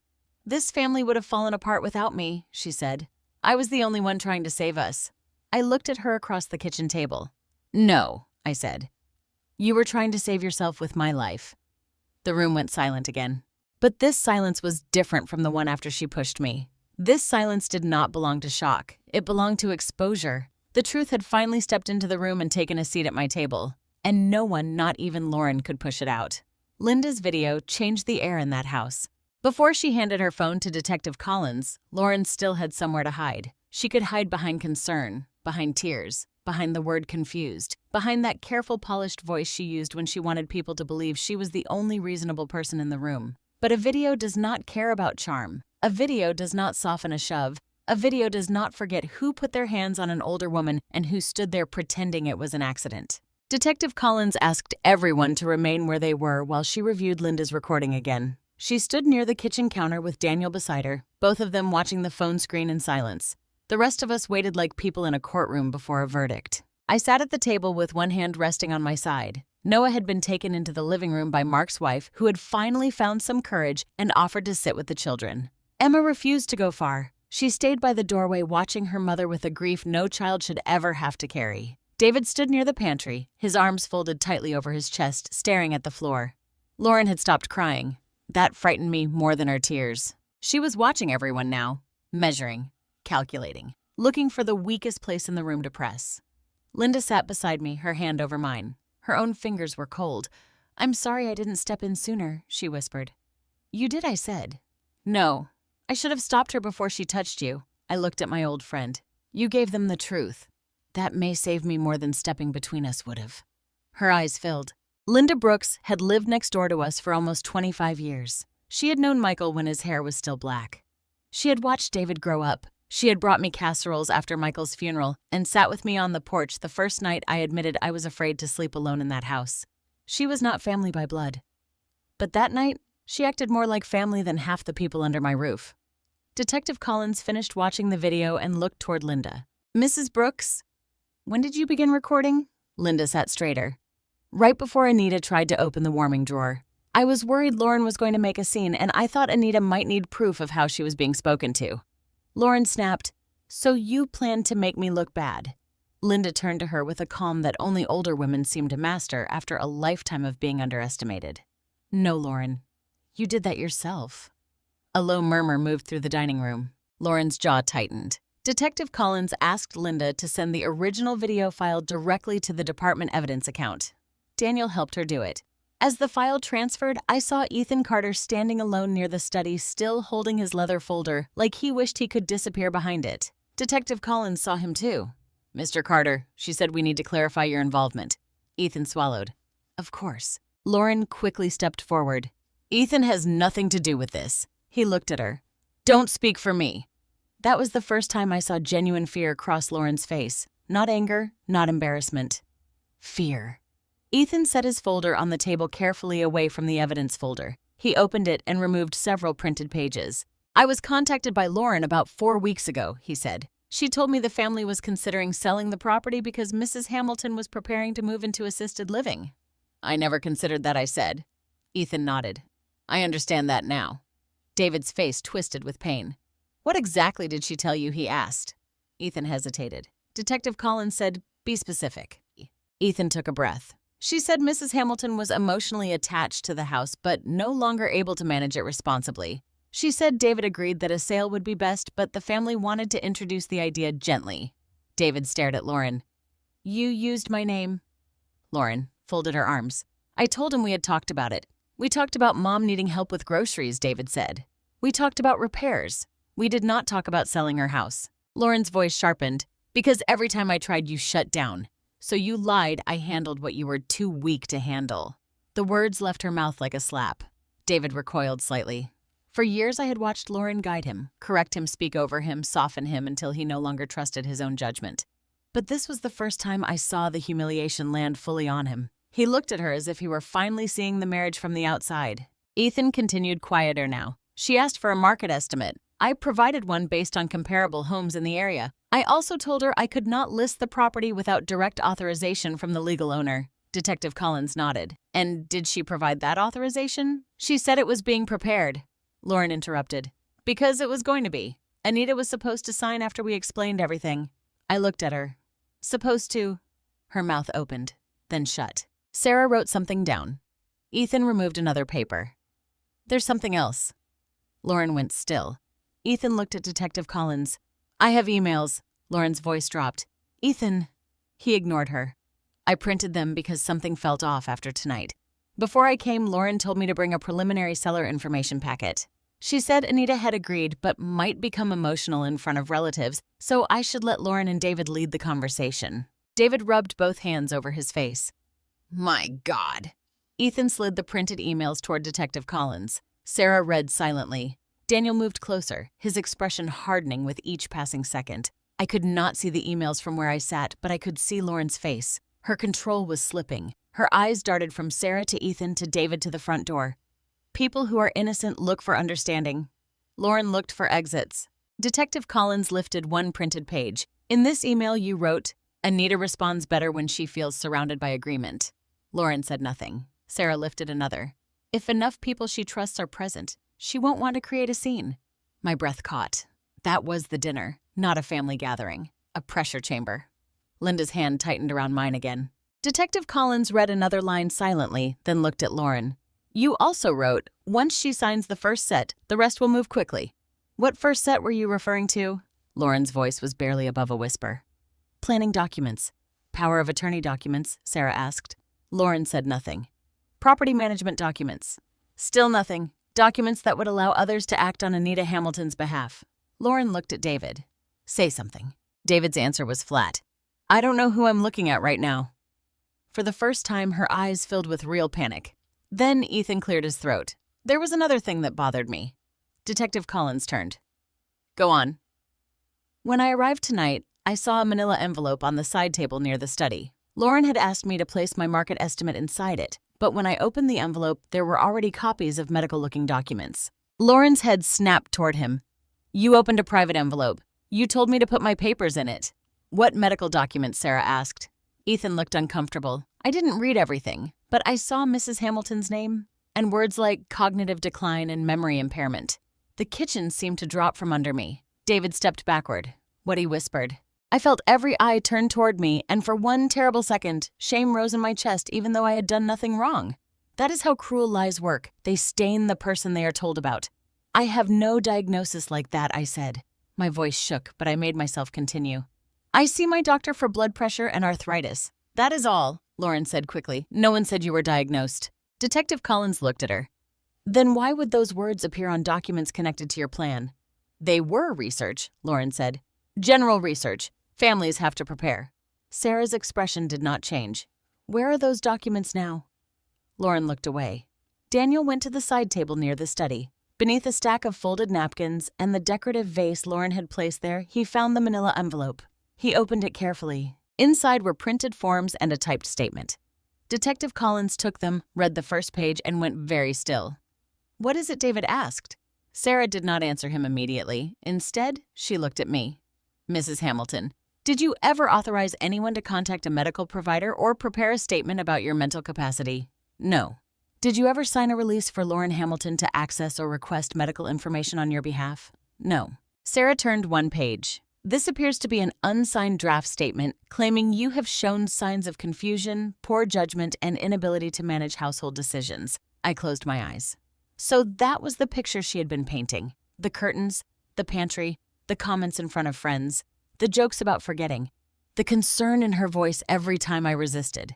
She had not merely been changing my house, she had been building a case against my mind. David's voice broke. Lauren, tell me you didn't write that. She looked at him, and for one heartbeat I thought she might confess. Instead, she lifted her chin. I wrote what everyone has been thinking. A sound moved through the room, a collective inhale of disbelief. I stood then, slowly. Pain shot along my side, but I stood anyway. No, I said. Lauren looked at me. I walked to the table and placed one hand flat against the wood Michael had sanded himself after David spilled model paint on it at age 12. You wrote what you needed others to believe I said, because if I looked confused, you looked helpful. If I looked weak, you looked responsible. If I looked incapable, you looked entitled. Her eyes narrowed. You have no idea what pressure feels like. I know exactly what pressure feels like, I said. I buried my husband. I lived alone in this house. I opened my door to you when you needed help, and you repaid me by trying to turn my age into a weapon. No one spoke. Even Lauren had no answer for that. Then Detective Collins said, Mr. Carter will need copies of all emails, messages, and documents exchanged with Lauren Hamilton. Ethan nodded. You'll have them. Lauren looked at him with hatred. You're protecting yourself. He met her eyes. No. I'm correcting a mistake. That simple sentence seemed to finish what the video had started. The room shifted. Lauren no longer stood at the center of concern. She stood at the center of suspicion. The same guest she had invited to pressure me now watched her like a stranger. Her friends would not meet her eyes. Mark whispered something to his wife. David stood alone, no longer beside Lauren, and not yet beside me. Detective Collins collected the video, the emails, the folder, the envelope, and the forged documents. Daniel instructed one of the officers to begin taking brief statements from the guests, and through it all, Linda stayed beside me. When the officer asked her what she saw, she did not embellish. She did not need to. I saw Lauren Hamilton block Anita from her own kitchen, Linda said. I heard her say the kitchen was hers now. Then I saw her push Anita with both hands. Lauren closed her eyes, but closing her eyes did not erase the truth. Not anymore. As the officer wrote Linda's statement, Detective Collins approached me again. Mrs. Hamilton, I know this has been a lot, but there is one more question for tonight. I braced myself. She glanced toward Ethan, then toward the folder of emails. Do you know whether Lauren has access to any of your bank accounts? I looked at David. He looked at Lauren. And the fear that crossed his face told me the night still had another door to open. Detective Collins's question seemed to split the room in two. Do you know whether Lauren has access to any of your bank accounts? For a moment I could not answer. Not because I did not understand the question, but because my mind refused to walk through another door of betrayal. The house was already enough. The forged signature was enough. The missing deed. Michael's trust papers, the fake statement about my mind, the video of Lauren pushing me out of my own kitchen. All of it was already more than one heart should have to hold in a single night. But money has a way of leaving fingerprints where words do not. And suddenly I remembered too many things. Lauren asking whether I still balanced my checkbook by hand. Lauren offering to help set up online bill pay because paper statements are so unsafe. Lauren standing behind me at the kitchen table while I logged into my bank account to check whether my property tax payment had cleared. Lauren saying, "You should really write these passwords somewhere safe, Anita. What if something happens?" I felt sick. I don't think she has access, I said slowly. But she may have seen things. Lauren made a sound between a laugh and a gasp. This is insane. Now I'm stealing money too. Detective Collins did not react to the emotion in her voice. No one said that, she replied. I asked a question.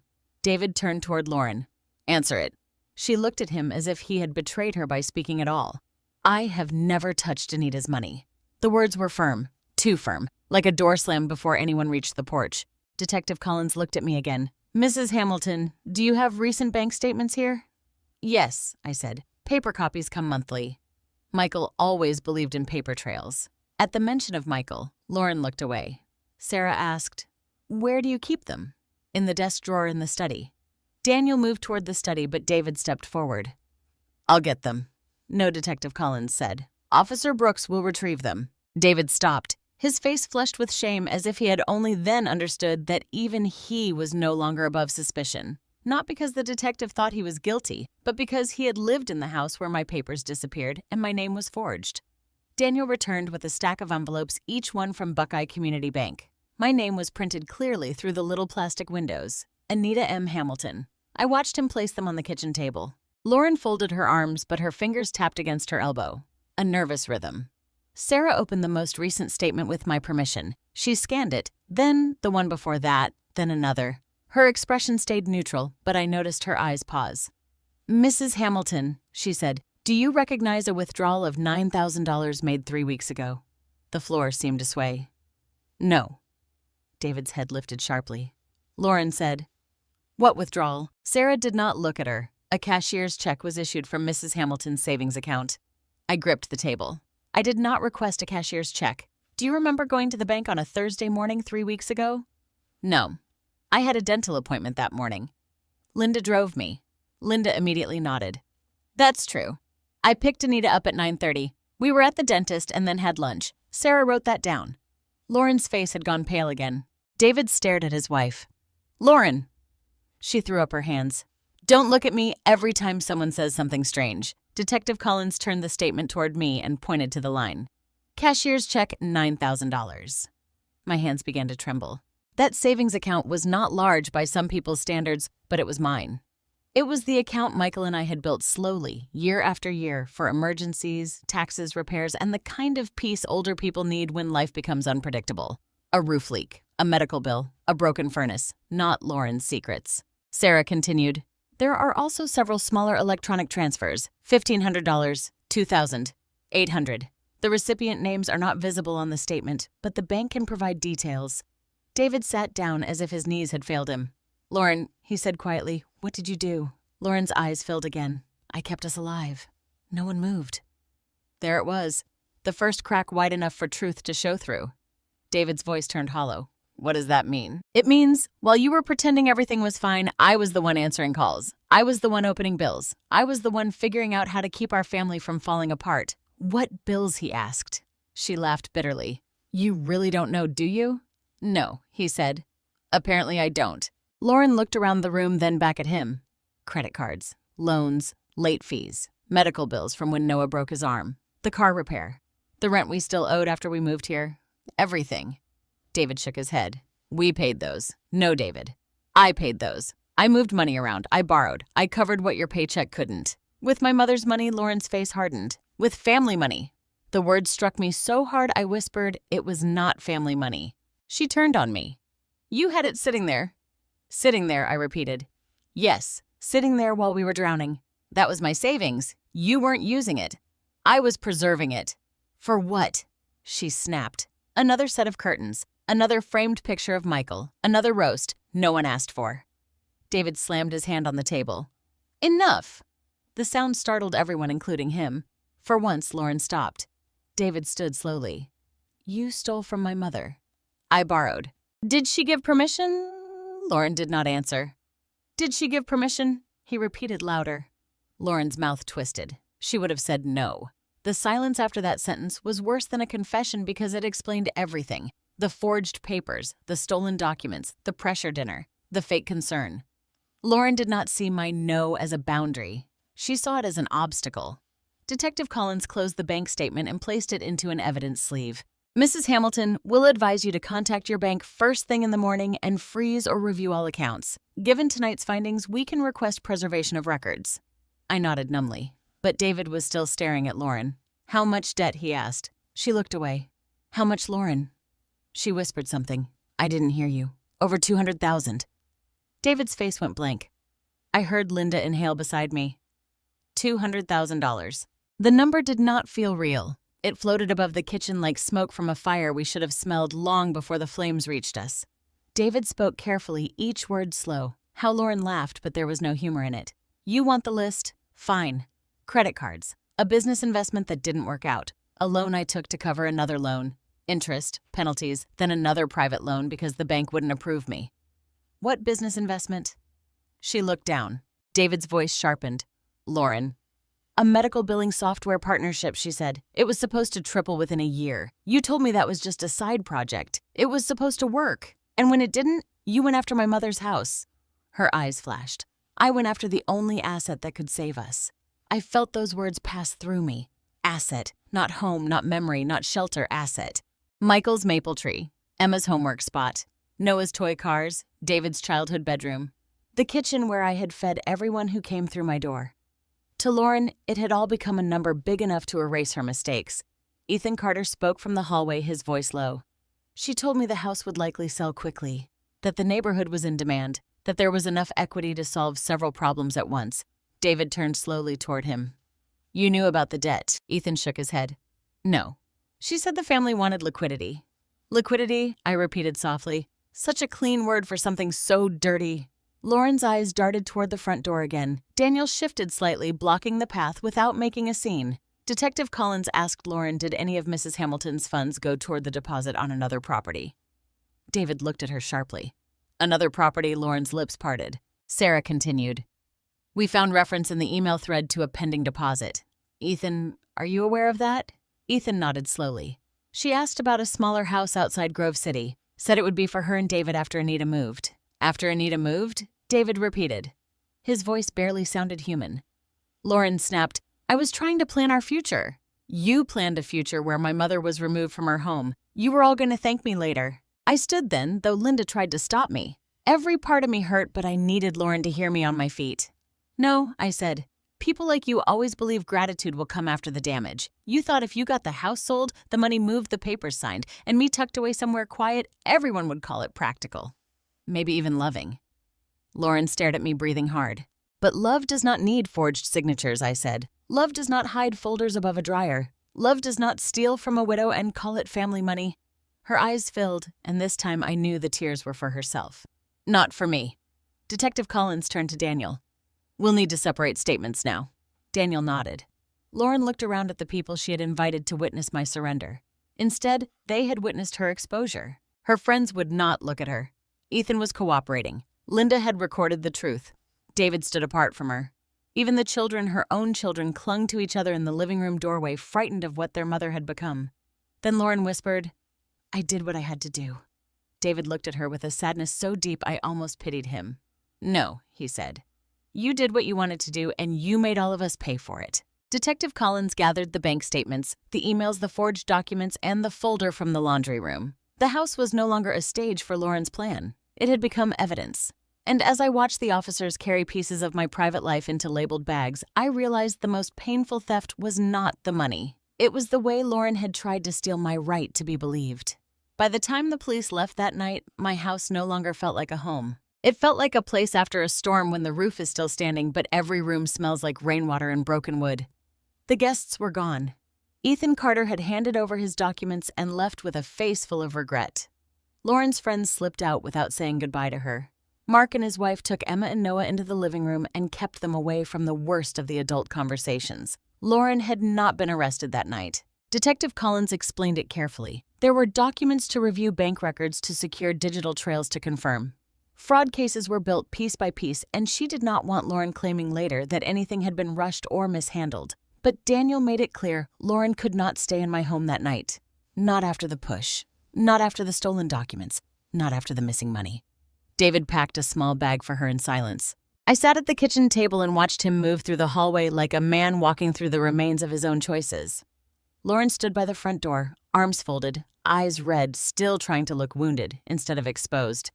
"You're really letting them throw me out?" she asked him. David did not look at her. "You pushed my mother. She provoked me. You stole from her. I borrowed money to save our family. You forged her name." Her voice dropped. "You don't know that." David finally turned. "I know enough." For one moment, Lauren looked at me. The hatred in her eyes was not loud. It was quieter than that. Colder. She looked at me as if I had ruined her life by refusing to disappear from mine. Then Daniel stepped forward. "Lauren, it's time." She grabbed her coat from the banister and walked out without saying goodbye to her children. That hurt me more than I expected. Even after everything she had done, I thought she would at least ask to kiss Emma and Noah goodnight. But shame and pride are selfish things. They do not pause for children. When the door closed behind her, the house exhaled. David stood in the foyer for a long time. I did not comfort him. That may sound hard, but there are moments when a mother must stop rushing to soften the consequences her child has earned. I loved my son. I would have stepped in front of danger for him even then. But I could not protect him from the pain of seeing the woman he married clearly. Linda stayed after everyone else left. She made tea, though none of us drank much. She helped me settle into the chair by the kitchen window and placed an ice pack against my side. Emma sat on the floor beside me, her head resting against my knee. Noah curled into the old armchair in the living room, wrapped in Michael's plaid blanket. David stood near the sink, staring at the floor. Finally, he said, "Mom, I'm sorry." 2 words, small words, words I had waited months to hear.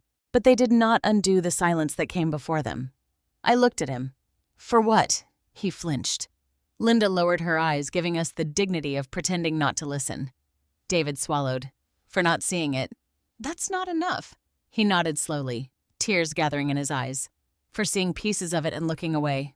That was closer. I said nothing. He gripped the edge of the counter. I thought if I challenged her, everything would fall apart. The marriage, the kids' stability, our finances. I kept telling myself she was intense because she was scared. I told myself you were being sensitive because Dad's things meant so much to you. My throat tightened at the mention of Michael. David wiped his face with one hand. "I let her make your grief look like weakness."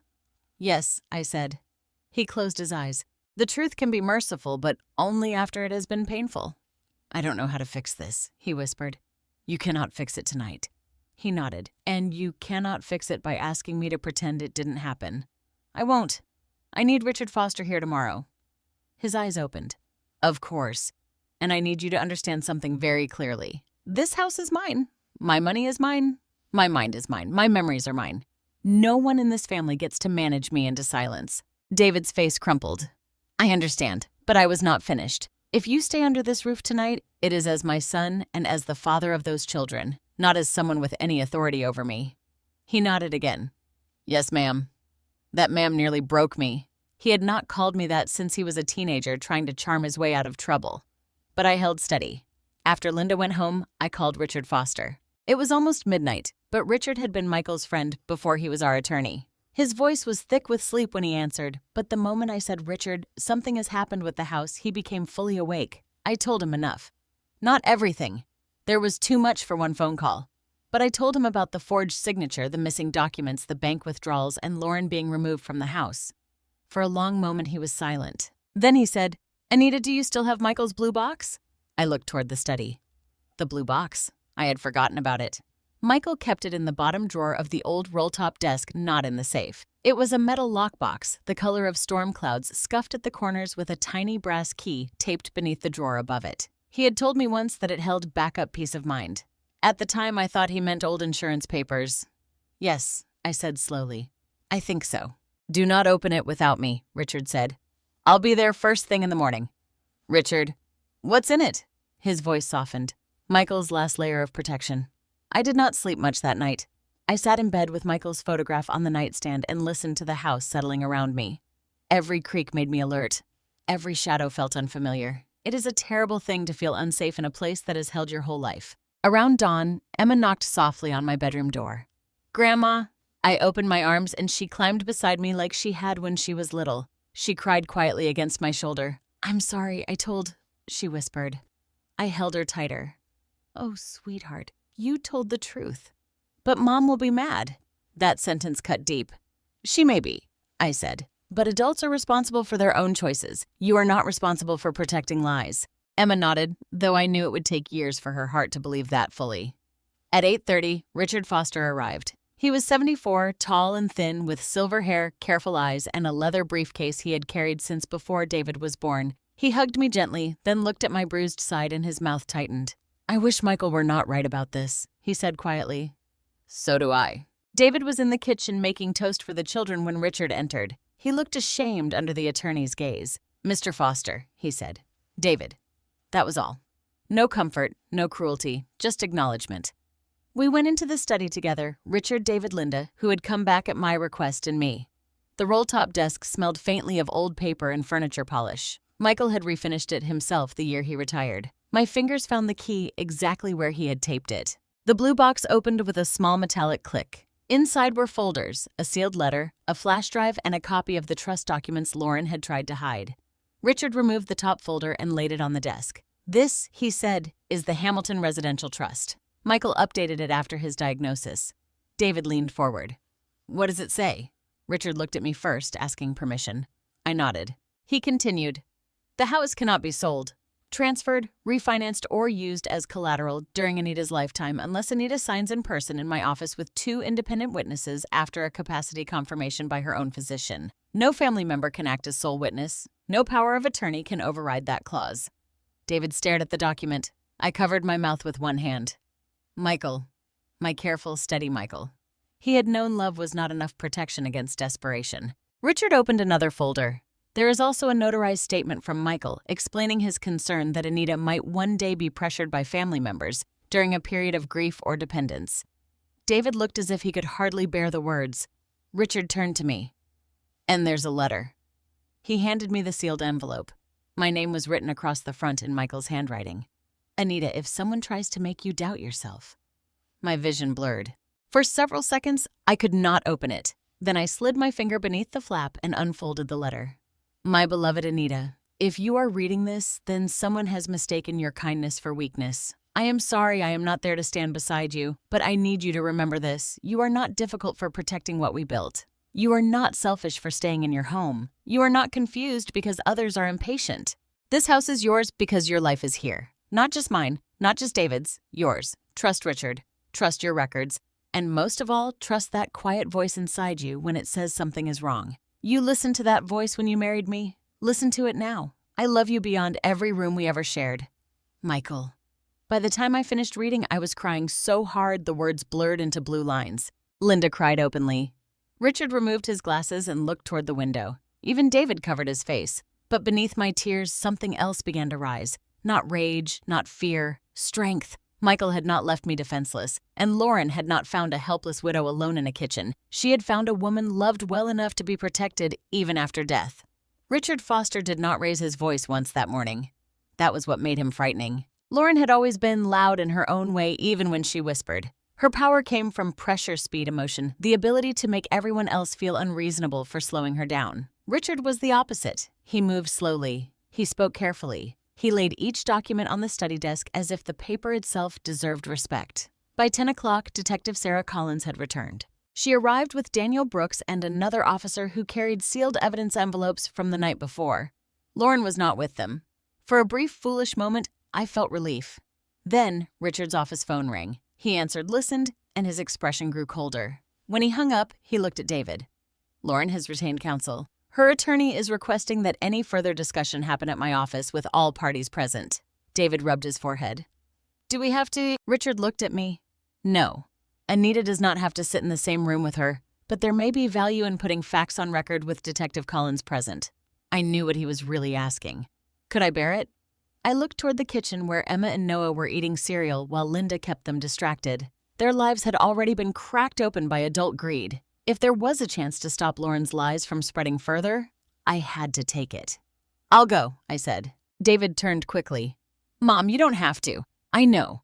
That was the first decision I made after reading Michael's letter. Not from fear, not from shame, not because anyone pushed me, because I chose it. Richard's office sat in a brick building near downtown Columbus above a small accounting firm and across from a bakery Michael used to love. I had been there many times over the years, usually for ordinary things, tax papers, estate updates, signing forms after Michael passed. But that morning, the hallway felt longer than usual. Linda came with me. David drove separately. Detective Collins and Daniel met us in the conference room. Lauren arrived 15 minutes late. She wore a beige coat, her hair pulled back neatly, her face pale but composed. Beside her was a younger attorney named Paul Mercer, sharp-suited and restless-eyed. Lauren did not look at me when she entered. She looked at David first. He did not stand. That seemed to wound her more than anything I could have said. Paul Mercer placed a folder on the table and began before anyone sat comfortably. My client disputes the implication that she committed fraud. She was acting under extreme family financial distress and believed she had implied consent to assist with household planning. Richard folded his hands. Implied consent does not authorize forged signatures. Paul's jaw tightened. No one has established that my client forged anything. Detective Collins opened her notebook. That is under investigation. Lauren finally looked at me. Her eyes were red but not soft. Anita. She said I never meant for any of this to become so ugly.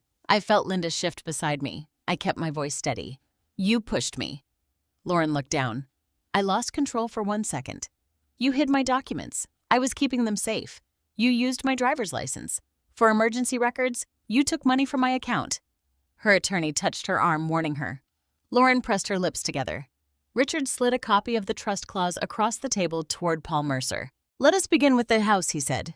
Michael Hamilton anticipated potential coercion. The trust prohibits sale, transfer, refinancing, or collateralization of the property during Anita Hamilton's lifetime without Anita signing in my office in person with independent witnesses and a physician's capacity confirmation. Paul read the page. His face changed just slightly. Richard continued. Any document claiming otherwise is invalid on its face. Lauren's eyes flicked to the paper. For the first time, I saw the moment she understood the house had never been as vulnerable as she thought. You never told me that, she said to David. David looked at her in disbelief. I didn't know. She turned toward me. You let us think I let you think what I asked, that my home was easier to steal. Her face tightened. Paul quickly interrupted. Mrs. Hamilton, my client's position is that conversations about downsizing and family support were ongoing. Richard opened another folder. Then let us discuss the emails. He placed printed copies on the table one by one. Lauren's messages to Ethan Carter, statements about surrounding me with agreement, comments about emotional resistance, notes about getting the first set of papers signed. The room grew quieter with each page. Paul read them, and I could see his strategy shrinking. Detective Collins then produced the draft statement about my supposed mental decline. Lauren, she said, where did this language come from? Lauren looked at her attorney. Paul said, my client is not required to answer speculative questions. Richard leaned back. Then perhaps she can answer factual ones. Did she contact any medical provider claiming to act for Anita? Lauren's face went still. David looked at her sharply. What does that mean? He asked. Detective Collins removed another sheet from her folder. We contacted Mrs. Hamilton's primary care office this morning. Their records show 2 calls from a woman identifying herself as Anita Hamilton's daughter. A chill passed through me. I don't have a daughter, I said. Sarah nodded. The caller asked whether documentation could be provided regarding memory concerns. The office refused without proper authorization. David slowly turned toward Lauren. You called Mom's doctor? Lauren's voice was flat. I was trying to understand what options existed. You pretended to be her daughter. I am family. You are not her daughter. The words landed hard. Lauren flinched as if he had slapped her. I looked at David, then really looked at him. For the first time, he was not pleading, not confused, not trying to stand in two places at once. He was drawing a line. Late, yes, but real. Detective Collins continued. The office noted the caller became frustrated when told no information could be released. Shortly after the draft capacity statement appears in email metadata tied to Lauren's laptop. Paul Mercer sat back. Detective, are you stating you have forensic confirmation? We have enough to request it, Sarah said. Richard added, and enough to demonstrate a pattern of attempted coercion. Lauren's mask cracked. You all make it sound like I woke up one morning and decided to destroy Anita, she snapped. Do you know what it was like living in that house? Every wall belonged to Michael. Every meal was about Michael. Every decision had to pass through Anita's memories. David and I were drowning, and she sat on a paid-off house like it was a shrine. I stared at her. So that was the truth beneath the lies, not just debt, resentment. My life, my marriage, my memories, my security, she believed they were unfair because she wanted them. You were invited into that house, I said. I was trapped in that house, she shot back. David's face hardened. No, we were helped in that house. Lauren turned on him. You can say that because you never had to make anything happen. You just waited for me to solve it. With fraud. With courage, she said. I almost could not believe the word. Courage.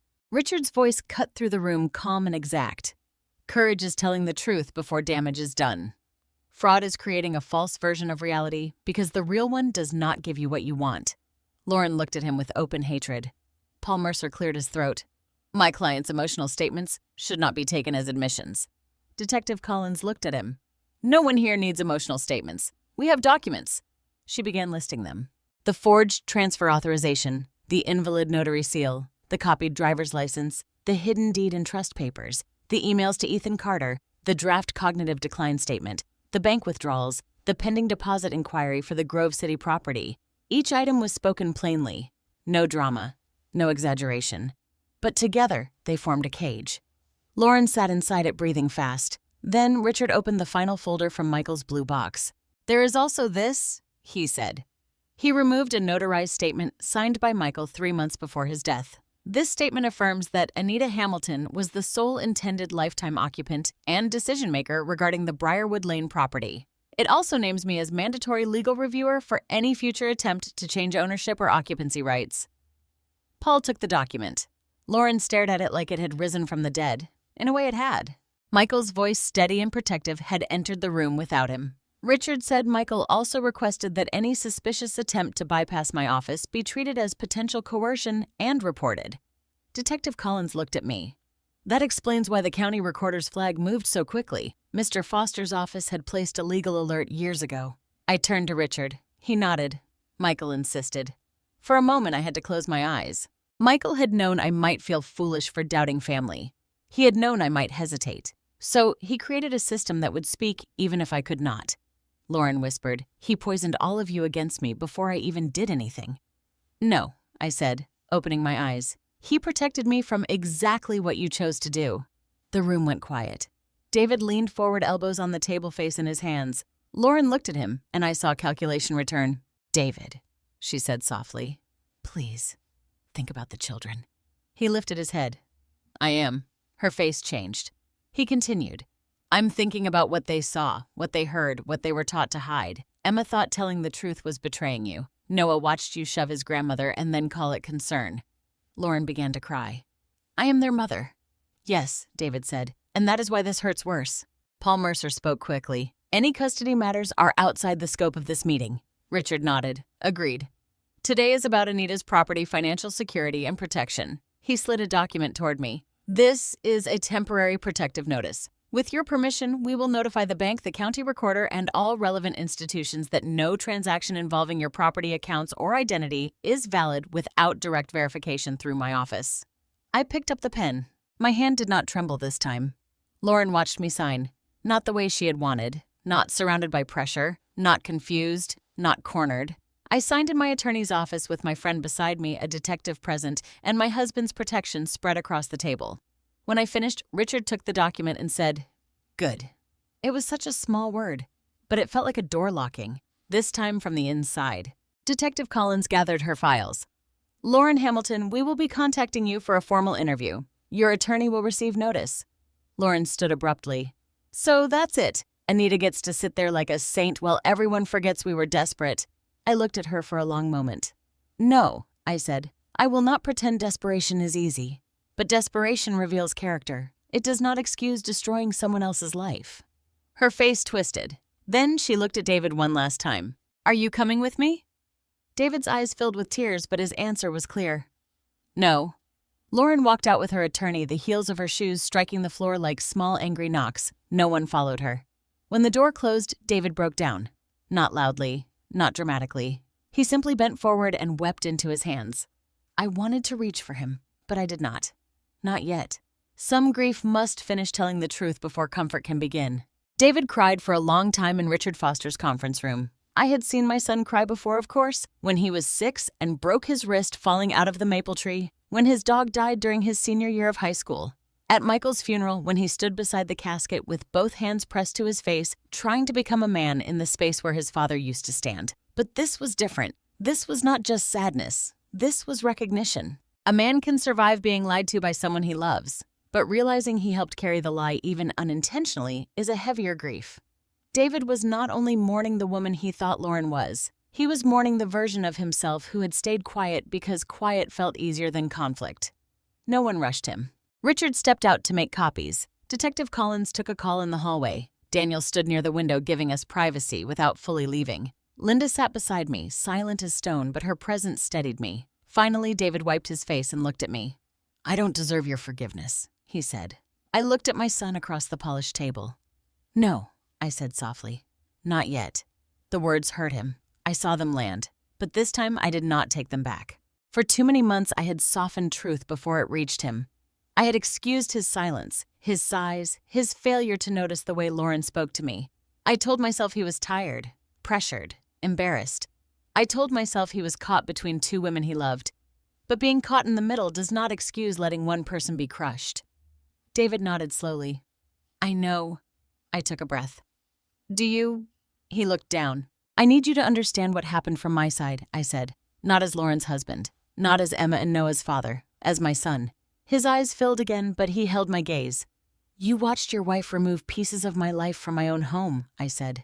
You watched her speak to me like I was a burden. You heard her call my memories unhealthy. You saw me become smaller in my own kitchen, and you told yourself it was just women arguing. His mouth trembled. I know. No, I said gently. Let me finish. He nodded. You believed peace meant silence, but peace without truth is just fear wearing clean clothes. Linda's eyes closed briefly beside me. David pressed both hands flat on the table. You're right. I am not saying this to punish you, I continued. I am saying it because if you do not name what happened, you will repeat it. Maybe not with me, maybe with your children, maybe with yourself. That broke him again, but this time he did not cover his face. He let the tears come. I failed you, he said. Yes, I said. The room was so quiet I could hear the clock ticking on Richard's wall. Then I added, but failure is not the end unless you refuse to change. He breathed in shakily. I want to change. That was the first sentence that sounded like a beginning. Detective Collins returned, then her face serious. David, I need to speak with you about some financial records. He wiped his eyes and sat straighter. Okay. Sarah placed a printed report on the table. We obtained preliminary information from the bank under emergency fraud review. Some of the transfers from Anita's account went to accounts associated with Lauren. But there's more. Several loan documents list your name as co-applicant. David frowned. That's impossible. Lauren was not in the room, but somehow her presence sharpened. Sarah slid the papers toward him.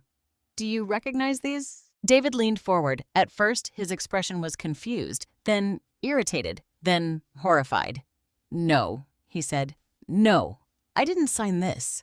Detective Collins pointed to the signature line. That is your name. It's my name, but it's not my signature. I felt my stomach tighten. Even after everything, I had not expected that. Lauren had not only used me, she had used him too. David lifted the page with trembling hands. This is for a private loan. Sarah nodded. A high-interest personal loan, $55,000, opened 8 months ago. He stared at the page like it was written in another language. 8 months ago, we were still in our apartment. Correct, Sarah said. There are 2 more. 1 smaller line of credit and 1 credit card account opened using your information. David stood abruptly, knocking his chair backward.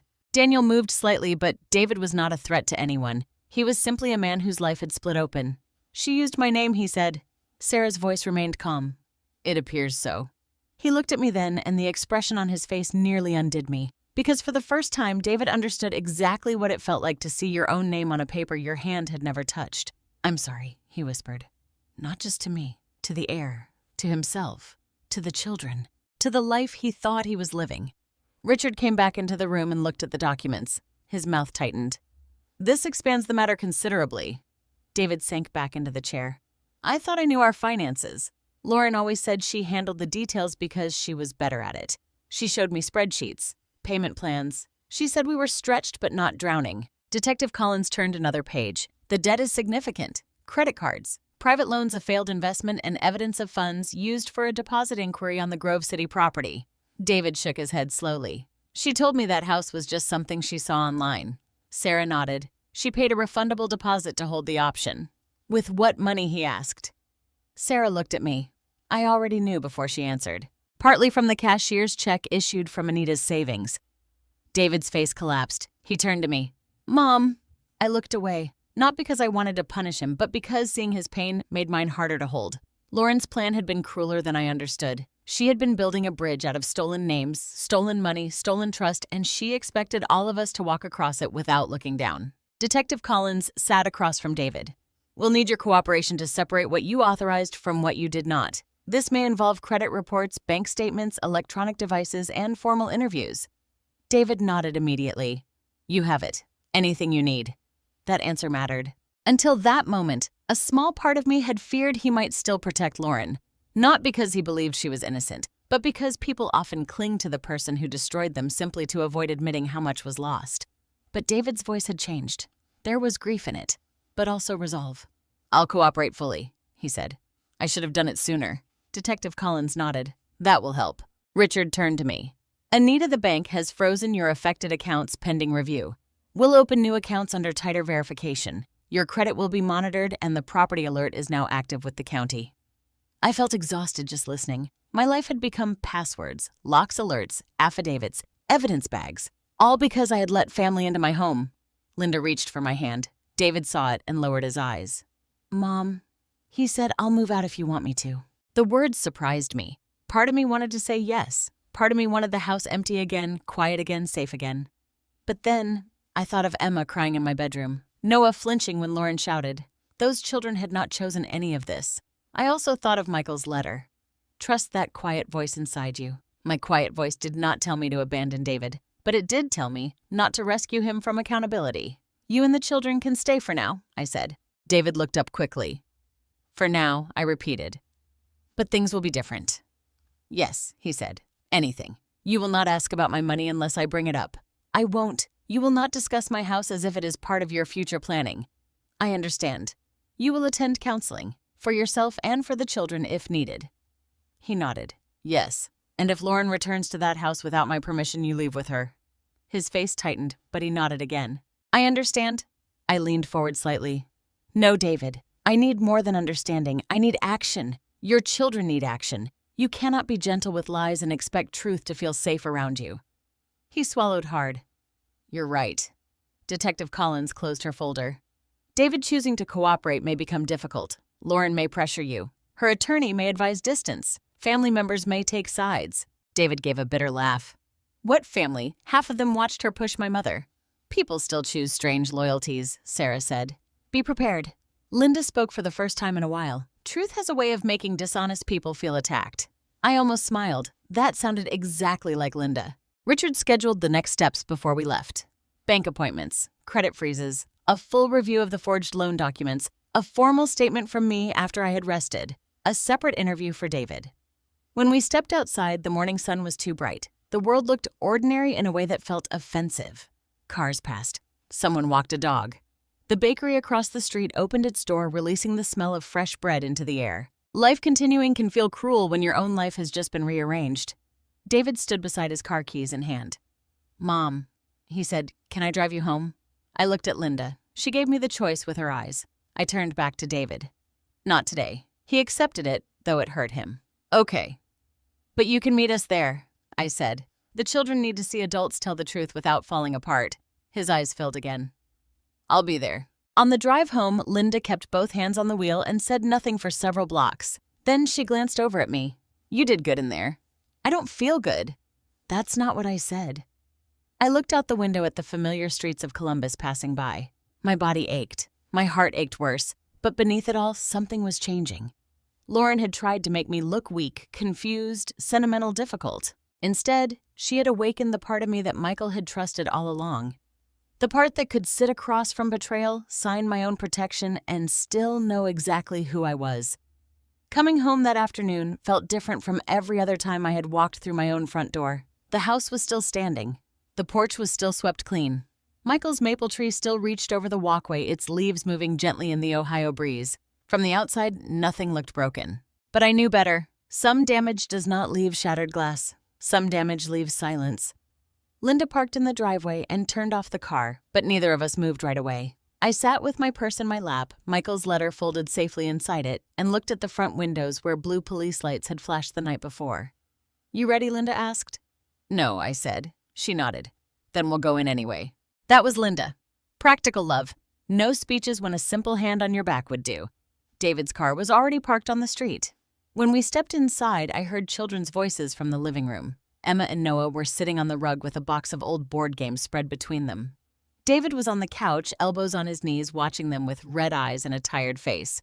The moment Emma saw me, she jumped up. Grandma. She ran to me, then stopped suddenly as if afraid hugging me might hurt my side. I opened my arms. Come here, baby. She folded herself against me carefully. Noah came next, pressing his face into my sweater. For a moment, I let the children hold me together. David stood, but did not come closer. That restraint mattered. Before, he would have rushed forward with apologies, needing me to comfort him because his guilt hurt. This time, he waited. He let me choose the distance. I looked at him over the children's heads. Did Lauren call? His face tightened. Yes, and she wanted to come get clothes. She said she had a right to enter because she lives here. My body went cold. What did you tell her? I told her she cannot come here without your permission. The words settled into the room. A small thing, maybe. A basic thing. But after months of David surrendering every boundary to avoid conflict, hearing him say that felt like watching a door finally close against the wind. She got angry, he continued. She said I was choosing you over my wife. I waited. David swallowed. I told her I was choosing the truth over another lie. Linda gave the smallest satisfied hum beside me. I looked at my son for a long moment. Good. His eyes filled, but he held himself steady. I packed some of her clothes and personal things. They're in bags by the garage door. Daniel said an officer can be present when she picks them up. That is how it will happen, I said. My voice sounded unfamiliar to me. Not harsh, not cold, firm. I had spent so long making my voice soft so no one would call me difficult. But there comes a day when a woman realizes difficult is sometimes just another word for no longer easy to control. After Linda made lunch for the children, I walked into the kitchen. I stopped at the doorway. The white flowers from Lauren's dinner still sat in the middle of the table, drooping now. The gold napkin rings were stacked beside the sink. The good plates had been washed and left on the counter. The warming drawer was closed. The floor had been swept, but I could still see where the glass had shattered the night before. For a second, I saw Lauren standing there again. This is my kitchen now. My heart began to pound. Then Noah slipped his hand into mine. Grandma, he said, can we put your rooster clock back? I looked at him. He pointed to the pantry shelf where Lauren had hidden it weeks earlier. The rooster clock. Silly, bright, ridiculous, beloved. Michael used to complain about its crowing sound every hour, then grin when I threatened to replace it. That clock had watched over decades of meals arguments, laughter, burnt biscuits, and bedtime snacks. Yes, I said. We can. Noah climbed onto a chair while David stood behind him to keep him steady. Emma found the small hook in the wall where the clock had always hung. When it was back in place, the kitchen seemed to breathe a little easier. Then Emma said, What about the curtains? The yellow floral curtains were in a box in the basement. Lauren had put them there after calling them faded and dated. Linda went downstairs and found them still folded with the smell of cedar and dust. We shook them out together. They were wrinkled. One edge was slightly frayed. The yellow had softened with age. They were beautiful. David helped hang them without a word. When the afternoon light came through them warm and golden, I had to turn away for a moment. It felt as if Michael had stepped quietly back into the room, not as a ghost, not as grief, but as memory restored to its rightful place. Next came the cookbooks. Emma found the box marked Donate near the basement stairs. The word Lauren had written in thick black marker made David flinch. "I should have stopped that," he said quietly. "Yes," I replied. He nodded. "I know." He carried the box to the kitchen table and took the books out one by one.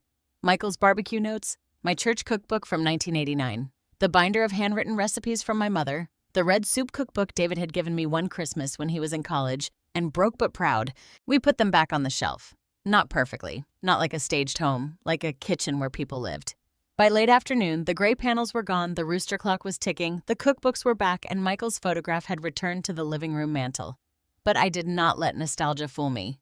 Putting things back was not the same as healing. That evening, after the children went upstairs to watch a movie, David and I sat at the kitchen table. Linda stayed in the living room close enough if I needed her far enough to let us speak. David looked exhausted. "I called a counselor," he said. "For me first, then I'll ask about someone for Emma and Noah." I nodded. "I also requested my credit reports." "Good." "And I emailed Detective Collins. I told her I'll give a full statement tomorrow." I looked down at my hands. "That matters. I should have believed you sooner." "Yes," he swallowed. "Do you think you'll ever forgive me?" I looked toward the window where the maple branches moved against the evening sky. "I don't know," I said honestly. He nodded, pain crossing his face. "But I want to," I added. His eyes lifted.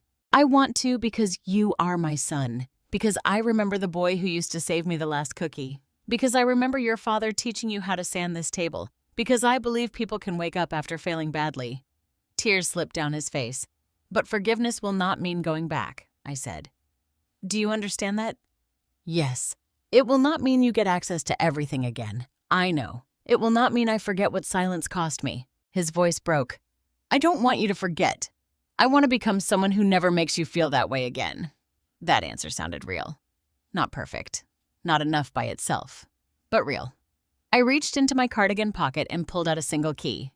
David stared at it. It was not the key to the front door. That lock would be changed the next morning. It was the key to the side garage entrance, the one Michael had once given David when he was in high school, so he could come home late from basketball practice without waking us.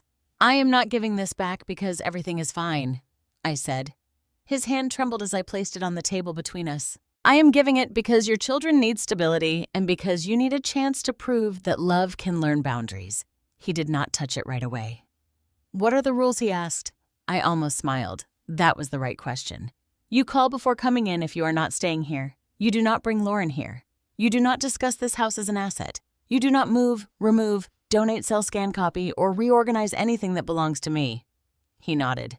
"And if I say no," I continued, "you will not ask me to explain it until it becomes a yes." His face twisted with shame. "Yes, ma'am." I pushed the key closer. He picked it up as if it weighed more than metal. Maybe it did. Maybe that key carried every mistake he had made and every chance he still had to do better. Later that night, after the children were asleep and David had gone to the guest room, I stood alone in my kitchen. For the first time since Lauren moved in, the room was quiet without feeling conquered. I opened the warming drawer. Michael's pot roast was still there from the night before, untouched, wrapped in foil. The gravy had thickened. The edges were dry. It was far from perfect. I warmed a small plate anyway. Then I sat at the table beneath the rooster clock with the yellow curtains glowing softly in the lamplight and took one bite. I cried as I ate. Not because the roast tasted sad. Because it tasted like mine. 1 year later, I cooked Michael's pot roast on a Sunday afternoon. Not because anyone asked me to. Not because I was trying to prove the kitchen was mine. But because the weather had turned cool, the maple tree outside the window had started to flame red at the edges, and for the first time in a long while, the thought of that recipe made me smile before it made me cry. A lot can change in a year. Lauren eventually faced charges connected to identity theft, financial exploitation, attempted property fraud, and forged documents. I will not pretend the legal process was fast or painless. It was neither. There were interviews, statements, bank meetings, court dates, and long nights when David sat at my kitchen table after the children went to bed, staring at documents that proved how much of his marriage had been built on hidden debt and borrowed time. He filed for separation first, later divorce. That decision did not come easily for him. David had loved Lauren. That truth did not vanish just because she had done terrible things. Love and harm can exist in the same history, and separating them can feel like trying to untangle wet thread with shaking hands. But he chose the children, he chose honesty, and slowly he chose himself. Emma started seeing a counselor in November. Noah joined her a few weeks later after he began having nightmares about police lights and broken glass. I worried at first that counseling would make them feel different, but Emma told me one afternoon very seriously, "Grandma talking helps my stomach stop hurting." That was enough for me. David went to counseling too. He kept every appointment. Sometimes he came home looking exhausted, sometimes relieved, sometimes both. He learned words I had never heard him use before: avoidance enabling financial abuse, emotional manipulation boundaries. The first time he said, "Mom, I minimized what you were experiencing because admitting it meant admitting my marriage was unsafe," I had to sit down. Not because the sentence fixed everything, because it showed me he was no longer hiding behind easier language. Lauren's debt did not disappear. Neither did the damage to David's credit. But with Richard's help and Detective Collins's documentation, the fraudulent accounts tied to David's name were formally disputed. My stolen funds were partially recovered through the bank's fraud process, and the rest became part of the legal claim against Lauren. I learned more about credit freezes, account alerts, identity protection, and legal notices than I ever wanted to know. Michael would have been proud of how carefully I labeled every folder. I changed the locks. Then I changed the alarm code. Then I changed something harder. I changed the way I let people speak to me. At first, it felt unnatural. When David asked if he could move something in the garage, I said, "Ask me exactly and wait for my answer." When a cousin suggested maybe Lauren had just panicked under pressure, I replied, "Pressure explains stress. It does not excuse fraud." When someone at church said, "Well, family matters should stay private," I looked her in the eye and said, "Secrets protect abusers. Truth protects families." After that, people chose their words more carefully around me. Good. I had earned careful. The kitchen changed too, but this time by my choice. I kept the yellow curtains, though I had them mended. I hung Michael's rooster clock back where it belonged. I returned the cookbooks to the shelf and added a new binder labeled Emma and Noah's favorites. Inside were recipes we made together: pancakes with too many blueberries, chicken noodle soup, chocolate chip cookies, and Noah's handwritten instructions for Grandma's emergency grilled cheese. David replaced the cracked tile near the counter where I had nearly fallen. He offered quietly. I said yes. He worked on it one Saturday morning while Noah handed him tools and Emma sat at the table doing homework. At one point, David looked up from the floor and said, "Dad would have told me I was using too much adhesive." I smiled. "He would have taken the trowel out of your hand by now." David laughed. Then he cried a little. We let both happen. Healing is not a straight road. It is more like learning to walk through your own house after the furniture has been moved back. You still bump into places that hurt. You still pause at certain sounds. You still remember the night someone tried to convince everyone you were confused when you were actually the only one seeing clearly. But little by little, the kitchen became mine again. Not because Lauren left, because I returned to myself. That Sunday 1 year later, David arrived at 4 with Emma and Noah. He knocked even though he had the garage key. That mattered to me. When I opened the door, Noah lifted a grocery bag. "We brought potatoes." Emma held up a small bouquet of sunflowers. "And these are for the table."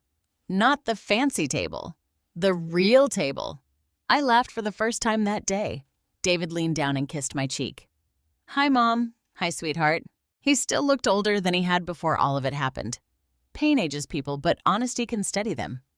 He was more careful now, more present. When I spoke, he listened. When the children interrupted me, he reminded them gently. When I said no, he accepted it the first time. That may sound simple, but after what we survived, simple respect felt like a miracle. We cooked together.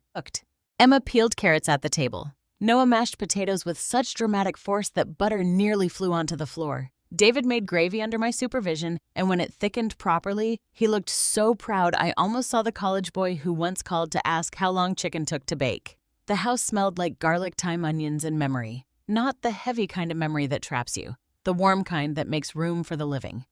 Before dinner, David asked if he could read something. He held Michael's letter. I had let him read it months earlier after I was ready. He had wept then, not because Michael blamed him. Michael never mentioned him by name, but because the letter revealed how much love can protect without becoming cruel. "Just the last part," David said. I nodded. We sat around the kitchen table, the real table, the one with scratches, heat marks, one uneven leg, and more history than any piece of furniture has a right to carry. David read softly. "Trust Richard, trust your records, and most of all, trust that quiet voice inside you when it says something is wrong." Emma looked at me. "Grandma, did you hear the quiet voice? I thought about that. I thought about all the times I had heard it and ignored it because I wanted peace, because I loved my son, because I did not want to seem suspicious. Difficult, bitter, old, or afraid." "Yes," I said. "I heard it." Noah frowned. "Why didn't you listen right away?" David looked down, but I answered gently. Because sometimes we love people so much that we try to explain away the hurt they cause. Emma's eyes filled with understanding beyond her years. But we shouldn't. No, I said. We can love people and still tell the truth about what they do. David reached across the table, not touching my hand until I nodded permission. I'm grateful you told the truth, he said. I looked at my son. There was still grief between us. There might always be. But there was also effort, humility, and a new kind of love that did not demand blindness. I'm grateful you finally heard it, I said. After dinner, Emma helped me clear plates while Noah begged for extra gravy. David washed dishes without being asked. Linda came by with apple pie, pretending she had accidentally made too much, though we all knew she had planned it. We laughed more than I expected that night, not loudly at first, carefully, like people testing whether Joy was safe to enter the room again. Before dessert, I took a small wooden sign from the pantry. I had found it in Michael's blue box a few weeks after everything happened. He had carved it years ago, then apparently never finished staining it. The letters were uneven, unmistakably his. Love lives here, but truth protects it. David hung it above the kitchen doorway. When he stepped back, the room went quiet. The rooster clock ticked. The maple branches brushed softly against the window. Linda wiped her eyes. Emma leaned against my shoulder. Noah asked if Grandpa Michael had been secretly good at signs. David laughed through tears. I looked around my kitchen, my scratched table, my yellow curtains, my grandchildren, my son, my friend, my husband's words above the doorway, and I understood something I wish I had known sooner. A home is not protected by silence. It is protected by truth. It is protected by records, yes, by locks, lawyers, and signatures when necessary. But most of all, it is protected by the courage to say, I know what is mine. I know what happened. I will not be pushed out of my own life. That night, after everyone left and the dishes were drying on the rack, I stood alone beneath Michael's sign. For the first time in a year, the quiet did not scare me. It held me. And in that quiet, I whispered, "We kept the kitchen, Michael." Then I turned off the light. Life has taught me that betrayal does not always come through the front door shouting. Sometimes it sits at your table, compliments your cooking calls, you family, and slowly teaches everyone to doubt your voice. That is why we must listen carefully when our hearts begin to warn us.